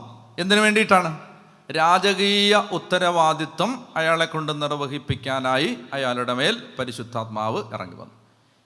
ഇനി നിങ്ങൾ ശ്രദ്ധിക്കണം, 10-ാം അധ്യായമാണ്. ഇനി നിങ്ങൾ വായിക്കണം. 1 സാമുവേൽ 10:1 വായിക്കാം. സാമുവേൽ ഒരു പാത്രം ഒലിവെണ്ണ എടുത്ത് സാവൂളിന്റെ ശിരസിൽ ഒഴിച്ചു. അവനെ ചുംബിച്ചിട്ട് പറഞ്ഞു, കർത്താവ് ജനത്തിന്റെ ഭരണാധികാരിയായി നിന്നെ അഭിഷേചിച്ചിരിക്കുന്നു. അടുത്തത്, അവിടുത്തെ ജനത്തെ ഭരിക്കുകയും എല്ലാ ശത്രുക്കളിൽ നിന്ന് അവരെ സംരക്ഷിക്കുകയും ചെയ്യണം. തൻ്റെ അവകാശമായ ജനത്തിന് രാജാവായി കർത്താവ് നിന്നെ വാഴിച്ചു. കണ്ടോ? അഭിഷേകം ചെയ്തത് രാജാവായി അഭിഷേകം ചെയ്തിരിക്കുന്നു. അടുത്തത് എന്നതിൻ്റെ അടയാളം ഇതായിരിക്കും. ഇനി അടുത്ത വാക്യം മുതൽ വളരെ ശ്രദ്ധിച്ച് വായിക്കണം. ഒരാള് പരിശുദ്ധാത്മാവിനാൽ നിറഞ്ഞു കഴിയുമ്പോൾ, ഞാൻ നിങ്ങളോട് പറഞ്ഞു, പരിശുദ്ധാത്മാവിനാൽ നിറയപ്പെടുക എന്നുള്ളത് ഒരു ഓപ്ഷൻ അല്ല. നമുക്ക് വേണമെങ്കിൽ നിറയാം, വേണമെങ്കിൽ അങ്ങനല്ല. എല്ലാവരും പരിശുദ്ധാത്മാവിനാൽ നിറയണം. ജോയൽ 2 പ്രവാചകനിലൂടെ പരിശുദ്ധാത്മാവ് പ്രവചിച്ചത് ഇങ്ങനെയാണ്: ആ നാളുകളിൽ എല്ലാവരുടെ മേലും ഞാൻ എൻ്റെ ആത്മാവിനെ വർഷിക്കും. എല്ലാവരുടെ മേൽ. അതുകൊണ്ട് എല്ലാവരും പരിശുദ്ധാത്മാവിനാൽ നിറയണം. അത് പുതിയ നിയമസഭയിൽ ഒഴിവാക്കാൻ പറ്റാത്ത ഒരു അടിയന്തിരമായ ആവശ്യമാണ്. സകലരും പരിശുദ്ധാത്മാവിനാൽ നിറയണം. പറഞ്ഞേ ഹല്ലേലൂയാ, പറഞ്ഞേ ഹല്ലേലൂയാ. അതുകൊണ്ടെന്നറിയാമോ, നമുക്ക് നന്നായിട്ട് ആരാധിക്കാൻ, നന്നായിട്ട് കുർബാന അർപ്പിക്കാൻ, നന്നായിട്ട് പരിശുദ്ധ കുർബാനയെ സംബന്ധിക്കാൻ, നന്നായിട്ട് പ്രാർത്ഥിക്കാൻ, നന്നായിട്ട് വചനം പഠിക്കാൻ, നന്നായിട്ട് സുവിശേഷം പ്രസംഗിക്കാൻ, ഇതെല്ലാം പരിശുദ്ധാത്മാവിൻ്റെ സഹായത്താൽ മാത്രമേ സാധിക്കൂ. പുതിയ നിയമത്തിലെ ഒരു കാര്യവും പരിശുദ്ധാത്മാവില്ലാതെ ചെയ്യാൻ പറ്റില്ല.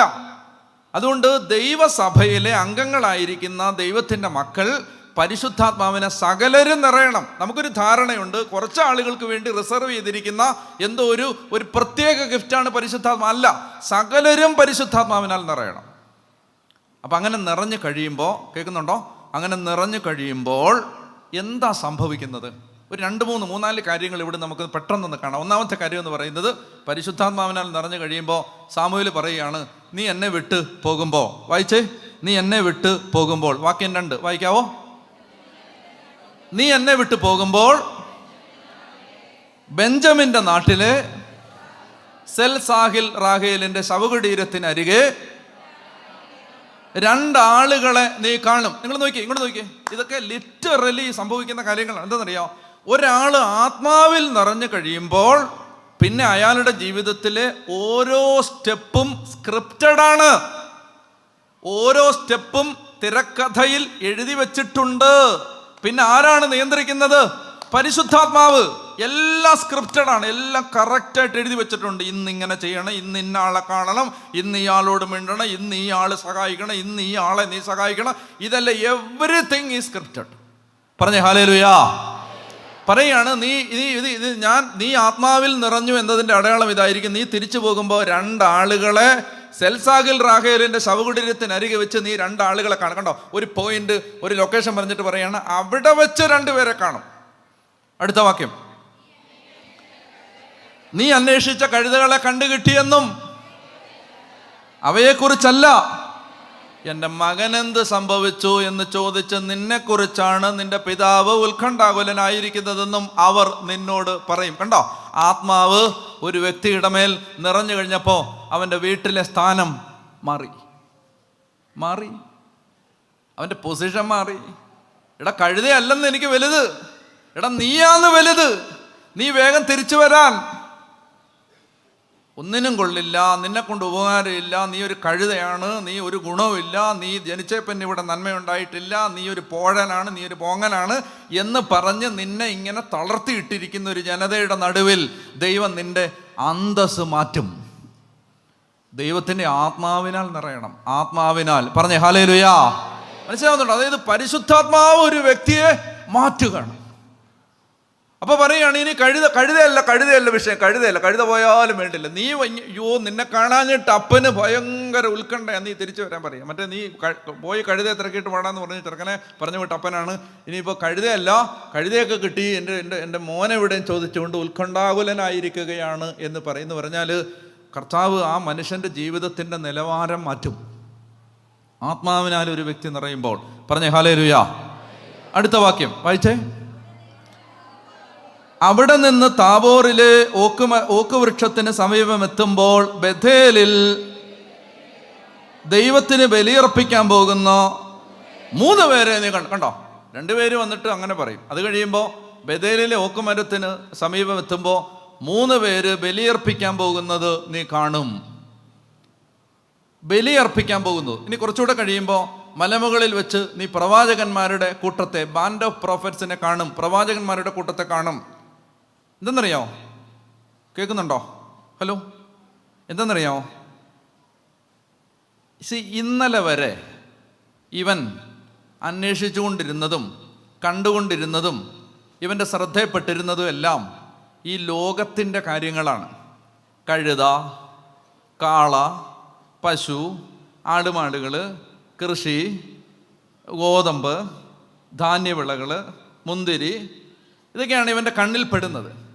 ഒരാൾ ആത്മാവിനാൽ നിറഞ്ഞു കഴിയുമ്പോൾ പിന്നെ അവൻ കാണുന്നത് ബലിയർപ്പിക്കാൻ പോകുന്നവരെ, മലമുകളിൽ നിന്ന് ഇറങ്ങി വരുന്ന പ്രവാചകന്മാരെ, ദൈവത്തെ മഹത്വപ്പെടുത്തിക്കൊണ്ടിരിക്കുന്നവരെ എന്ന് പറഞ്ഞാൽ കാഴ്ചകൾ മാറുകയാണ്, കാണുന്നവരെ മാറുകയാണ്, സംസർഗം മാറുകയാണ്, സമ്പർക്കം മാറുകയാണ്, നിന്റെ കൂട്ട് മാറുകയാണ്, കൂട്ടായ്മ മാറുകയാണ്.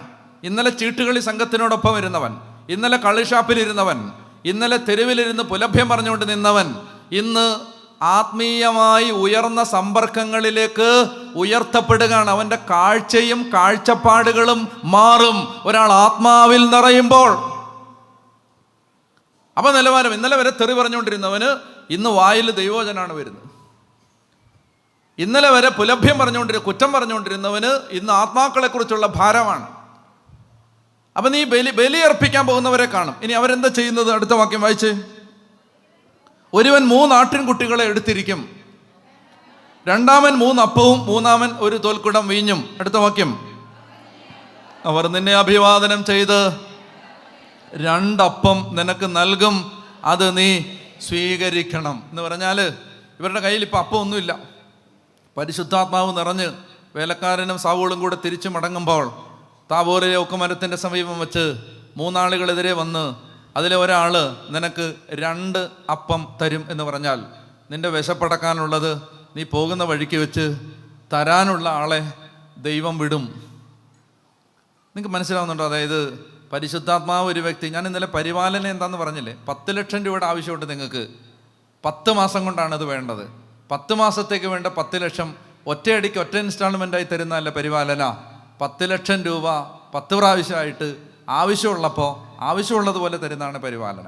എന്ന് പറഞ്ഞാൽ പരിശുദ്ധാത്മാവ് ഒരു വ്യക്തിയിൽ നിറഞ്ഞു കഴിയുമ്പോൾ ആ വ്യക്തിക്ക് ആവശ്യമുള്ളതെല്ലാം ദൈവം തക്ക സമയത്ത് കൊടുത്തുകൊണ്ടേയിരിക്കും.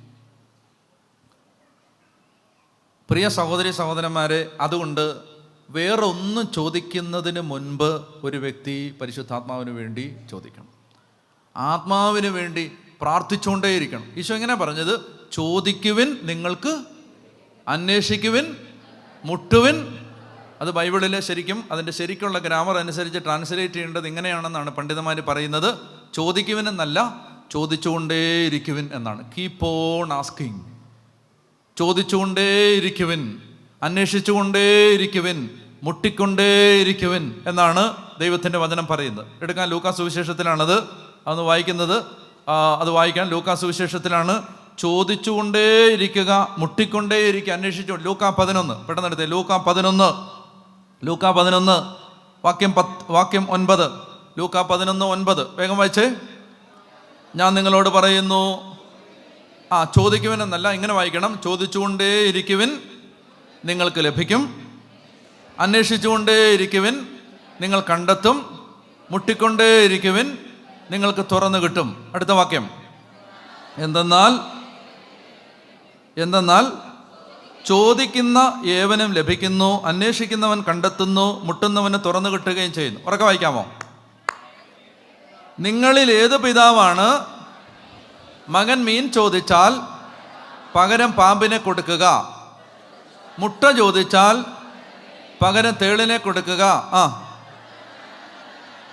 മക്കൾക്ക് നല്ല ദാനങ്ങൾ നൽകാൻ ദുഷ്ടരായി നിങ്ങൾക്കറിയാമെങ്കിൽ സ്വർഗസ്ഥനായ പിതാവ് തന്നോട് ചോദിക്കുന്നവർക്ക് എത്രയോ അധികമായി പരിശുദ്ധാത്മാവിനെ നൽകുകയില്ല. അത് മനസ്സിലായോ? അത് ആർക്കാണ് അപ്പം കിട്ടുന്നത്? ചോദിക്കുന്നവർക്ക്. ചോദിച്ചുകൊണ്ടേയിരിക്കണം. ഇപ്പം കൺവെൻഷൻ കഴിഞ്ഞ് മടങ്ങിപ്പോയാലും ചോദിച്ചുകൊണ്ടേയിരിക്കണം. പരിശുദ്ധാത്മാവിനെ ചോദിച്ചുകൊണ്ടേയിരിക്കണം. പറഞ്ഞേ ഹല്ലേലൂയാ. ഉറക്കെ പറഞ്ഞേ ഹല്ലേലൂയാ. പറഞ്ഞേ ഹല്ലേലൂയാ. അതായത് ഞങ്ങൾ മൗണ്ട് കാർമലിൽ ഓരോ ധ്യാനാവസരത്തിന് കാണാറുണ്ട്. ഈ പരിശുദ്ധാത്മ അഭിഷേകത്തിന് വേണ്ടി പ്രാർത്ഥിക്കുന്ന രാത്രിയിൽ പ്രകടമായ അടയാളങ്ങളോടുകൂടി ദൈവത്തിൻ്റെ മക്കൾ പരിശുദ്ധാത്മാവിനാൽ നിറയുകയും പിറ്റേ ദിവസം മുതൽ കർത്താവിൻ്റെ ആത്മാവ് ആ ജീവിതത്തെ ഏറ്റെടുത്ത് നയിക്കുന്ന വിസ്മയകരമായ അനുഭവങ്ങൾ കാണാൻ പറ്റും.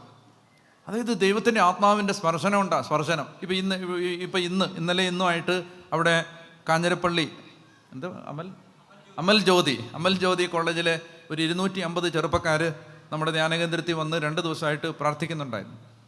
അപ്പോൾ ഇന്നലെ രാത്രി അച്ഛൻ ആരാധന നടത്തിയ സമയത്ത് ഇന്നലെ രാത്രി ഈ ചെറുപ്പക്കാർ പരിശുദ്ധാത്മാവിനാൽ നിറഞ്ഞു. ഞാൻ ഇന്ന് രാവിലെ ചെന്നപ്പോൾ എൻ്റെ അടുത്ത് സിസ്റ്റർ പറഞ്ഞു, അച്ഛാ ഒരു ചെറുപ്പക്കാരൻ ഭയങ്കര കരച്ചിൽ, ഇന്നലെ രാത്രി മുഴുവൻ കരച്ചിലായിരുന്നു. അപ്പം ഞാൻ അവനെ കൊണ്ടുവരാൻ പറഞ്ഞു. ഞാൻ അവനോട് വിളിച്ച് എന്നെ മോനെ ചോദിച്ചപ്പോൾ അവൻ പറയുകയാണ്, അച്ഛാ ഞാൻ ആരാധന കഴിഞ്ഞപ്പോൾ മുതൽ എനിക്ക് കരച്ചിലടക്കാൻ പറ്റുന്നില്ല, കരയാണ്. എന്നിട്ട് അവനിങ്ങനെ അങ്ങോട്ട് സ്തുതിച്ചുകൊണ്ടിരിക്കുകയാണ്. കോളേജിലെ ചെറുപ്പക്കാരനാണ്. അവനിങ്ങനെ സ്തുതിച്ചുകൊണ്ടിരിക്കുകയാണ്. അപ്പോൾ ഞാൻ അവന് വേണ്ടി പ്രാർത്ഥിച്ചപ്പോൾ ഞാൻ അവനോട് പറഞ്ഞു, നീ ഒന്നും പേടിക്കണ്ട, ആത്മാവിൻ്റെ സ്പർശനം കിട്ടുന്നതാണ് നിനക്ക്. അപ്പോൾ അവൻ പറയുകയാണ്, എനിക്ക് ഭയങ്കര സന്തോഷമാണ് അച്ഛാ, ഞാൻ കരയുന്നെങ്കിൽ ഞാൻ ഈ വിഷമിച്ച് കരയല്ല, എനിക്ക് ഭയങ്കര സന്തോഷമാണ് അച്ഛാ, സന്തോഷം. എനിക്ക് രാത്രിയിലെ ആരാധന മുതൽ ഭയങ്കര സന്തോഷമാണ്, കരയാണ്. എന്നിട്ട് ഇങ്ങനെ സ്തുതിച്ചുകൊണ്ടിരിക്കുകയാണ്. അവന് നിർത്താൻ പറ്റുന്നില്ല, പ്രാർത്ഥിച്ചുകൊണ്ടിരിക്കും. പരിശുദ്ധാത്മാവിൻ്റെ ഒരു ആനന്ദം അനുഭവിക്കുകയാണ്. ഞാൻ എത്രയോ പേര് ഇങ്ങനെ പരിശുദ്ധാത്മാവിൻ്റെ ഈ കൃപയാകുന്ന നദിയിൽ മുങ്ങിക്കിടക്കുമ്പോൾ അവാച്യമായ ദൈവം തരുന്ന സ്വർഗീയമായ ആനന്ദം അനുഭവിക്കുന്ന അനേകായിരങ്ങളെ കാണാറുണ്ട്. ഞാൻ പറയുകയാണ്, നിങ്ങൾ ഈ കൺവെൻഷൻ കഴിഞ്ഞ് മടങ്ങിപ്പോയാലും നിങ്ങൾ ഒരു കാര്യം മാത്രം ചോദിച്ചുകൊണ്ടേ നടക്കണം. എന്താണ്? എന്നും എനിക്ക് പറയാനുള്ളത്, രാവിലെ എഴുന്നേറ്റ് നിങ്ങൾ കട്ടിലാണ് കിടക്കുന്നതെങ്കിൽ കട്ടിലിൽ എഴുന്നേറ്റിരുന്നാൽ ആദ്യം എന്താ ചോദിക്കേണ്ടതെന്നറിയാമോ? പരിശുദ്ധാത്മാവെ നിറയണേ എന്ന് പ്രാർത്ഥിക്കണം. എന്നിട്ട് രാവിലെ ഉച്ചയ്ക്കും വൈകിട്ടും എപ്പോഴും നിങ്ങൾ ഒറ്റയ്ക്ക് ഇരിക്കുമ്പോഴെല്ലാം വേറെ ഒന്നും പ്രാർത്ഥിക്കരുത്. കാരണം എന്തറിയാമോ? പരിശുദ്ധാത്മാവ് ഉണ്ടെങ്കിൽ എല്ലാം ഉണ്ട്, പരിശുദ്ധാത്മാവില്ലെങ്കിൽ ഒന്നുമില്ല. പരിശുദ്ധാത്മാവെ ബൈബിൾ വായിച്ചാൽ മനസ്സിലാവും. പരിശുദ്ധ കുർബാനയ്ക്ക് നിൽക്കുമ്പോൾ ഭക്തി ഉണ്ടാവും, കുമ്പസാരിക്കാൻ തോന്നും, അനുതാപം ഉണ്ടാവും, ദൈവവേല ചെയ്യാൻ താല്പര്യം ഉണ്ടാവും, മടുപ്പ് മാറും, ആത്മാക്കൾ തീക്ഷ്ണത വരും, സഭയോട് സ്നേഹം വരും, അനുസരണം ഉണ്ടാവും, വിശ്വസ്തതയുണ്ടാവും. എല്ലാ കാര്യങ്ങളും പരിശുദ്ധാത്മാവാണ്. നമുക്ക് ഈ ജഡത്തിൽ നിന്ന് ഒന്നും കിട്ടില്ല. യോഹന്നാൻ 6:63 ആത്മാവാണ് ജീവൻ നൽകുന്നത്, ശരീരം കൊണ്ടൊന്നും നടക്കില്ല. തീരുമാനം കൊണ്ടോ ആഗ്രഹം കൊണ്ടോ നീ നല്ല തീരുമാനം എടുത്ത് അങ്ങോട്ട് നന്നാവാൻ പറ്റില്ല. ചുമ്മാ എത്ര തീരുമാനം എടുത്താൽ നമ്മൾ എല്ലാ ന്യൂ ഇയറിന് തീരുമാനം എടുത്തല്ലേ, ജനുവരി 5-ന് തെറ്റിച്ചല്ലേ. അത് നടക്കത്തില്ല, അതൊന്നും നടക്കത്തില്ല. ജഡത്തിലെടുക്കുന്ന ഒരു തീരുമാനത്തിന് ആയുസില്ല. ജഡം കൊണ്ടൊന്നും നടക്കില്ല. ആത്മാവാണ് ജീവൻ നൽകുന്നത്, ശരീരം ഒന്നിനും ഉപകരിക്കുന്നില്ല. റോമാലേഖനം 7-ാം അധ്യായം അവസാനിക്കുന്നത്, ഞാൻ ദുർഭകനായ മനുഷ്യൻ, പാപം നിറഞ്ഞ ഈ ശരീരത്തിൽ നിന്ന് ആരെന്നെ വേർപെടുത്തും. വായിച്ചേ റോമാലേഖനത്തിൻ്റെ 7-ാം അധ്യായം.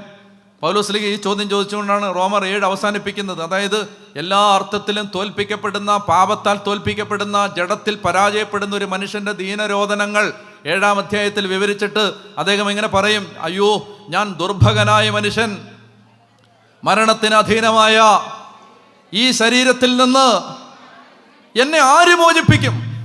മരണാധീനമായ ഈ ശരീരത്തിൽ നിന്ന് എന്നെ ആര് മോചിപ്പിക്കും? കാരണം ഞാൻ ഈ ശരീരത്തിൽ എന്ത് ചെയ്താലും എനിക്ക് അവസാനം കിട്ടാൻ പോകുന്ന നരകമാണ്.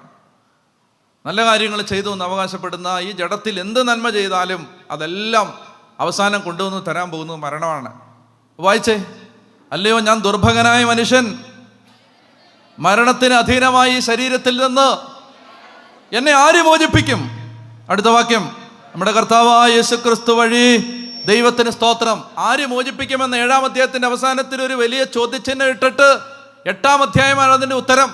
നിങ്ങൾ POC ബൈബിളാണ് ഉപയോഗിക്കുന്നതെങ്കിൽ 8-ാം അധ്യായത്തിന്റെ തലക്കെട്ട് ആത്മാവിലുള്ള ജീവിതം. ആത്മാവിലുള്ള ആര് മോചിപ്പിക്കും? പറ. ആത്മാവ്, പരിശുദ്ധാത്മാവ് മോചിപ്പിക്കും. 7-ാം അധ്യായത്തിൽ വലിയൊരു ചോദ്യചിഹ്നം, വായനക്കാരന്റെ ഉള്ളിലേക്ക് വലിയൊരു ചോദ്യചിഹ്നം ഇങ്ങനെ ഇട്ട് കൊടുത്തിട്ട് പൗലോസ് പറയുകയാണ്, അപ്പോസ്തലൻ പറയുകയാണ്, ആര് മോചിപ്പിക്കും? 8-ാം അധ്യായം, പരിശുദ്ധാത്മാവ്.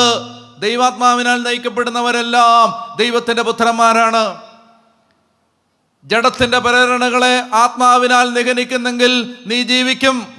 ക്രിസ്തുവിന്റെ ആത്മാവില്ലാത്തവൻ ക്രിസ്തുവിനുള്ളവനല്ല. നിങ്ങളുടെ ശരീരം പാപനിമിത്തം മൃതമാണെങ്കിലും ക്രിസ്തുവിന്റെ ആത്മാവ് നിങ്ങളിൽ വസിക്കുന്നെങ്കിൽ നിങ്ങളുടെ ആത്മാവ് നീതി നിമിത്തം ജീവനുള്ളതായിരിക്കും. ക്രിസ്തുവിനെ മരിച്ചവരിൽ നിന്ന് ഉയർപ്പിച്ചവന്റെ ആത്മാവ് നിങ്ങളുടെ മൃത്യുവശകമായ ശരീരത്തെയും അവൻ വീണ്ടെടുക്കും, ഉയർപ്പിക്കും എന്നൊക്കെ പറഞ്ഞിട്ട് 8-ാം അധ്യായം മുഴുവൻ ദൈവാത്മാവിലുള്ള ജീവിതം. കേൾക്കുന്നുണ്ടോ? ഹലോ, മടുത്തോ? ദൈവാത്മാവിലുള്ള ജീവിതം. അതുകൊണ്ട് ഞാൻ പറയാൻ വന്നതറിയാം, സമയം തീർന്നു. പറയാൻ പോകുന്നതെന്ന് വെച്ചാൽ, നമ്മൾ എന്നും കൺവെൻഷൻ കഴിഞ്ഞ് തിരിച്ചു പോവാണ്. നിങ്ങൾ വേറെ ഒന്നും പ്രാർത്ഥിക്കണ്ട, എന്നെ വിശ്വസിക്കുക, അറ്റ്ലീസ്റ്റ് എന്നെ വിശ്വസിക്കുക. ഇതെങ്കിലും വിശ്വസിക്കുക. ഈ 4 ദിവസമായിട്ട് നിങ്ങളൊന്നും വിശ്വസിച്ചിട്ടില്ല, ഇതെങ്കിലും ഒന്ന് വിശ്വസിക്കുക.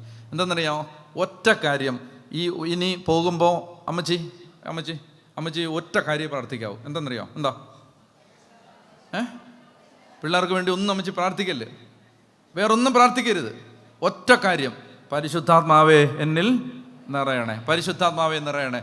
ഇനി ഇതിന് ഏറ്റവും നല്ല അഭിഷേകത്തോടെ പരിശുദ്ധാത്മാവിനെ സ്വീകരിക്കാൻ പറ്റുന്ന സമയമാണ് പരിശുദ്ധ കുർബാനയിൽ എപ്പിക്ലേസിസ് എന്ന് പറഞ്ഞൊരു സമയമുണ്ട്.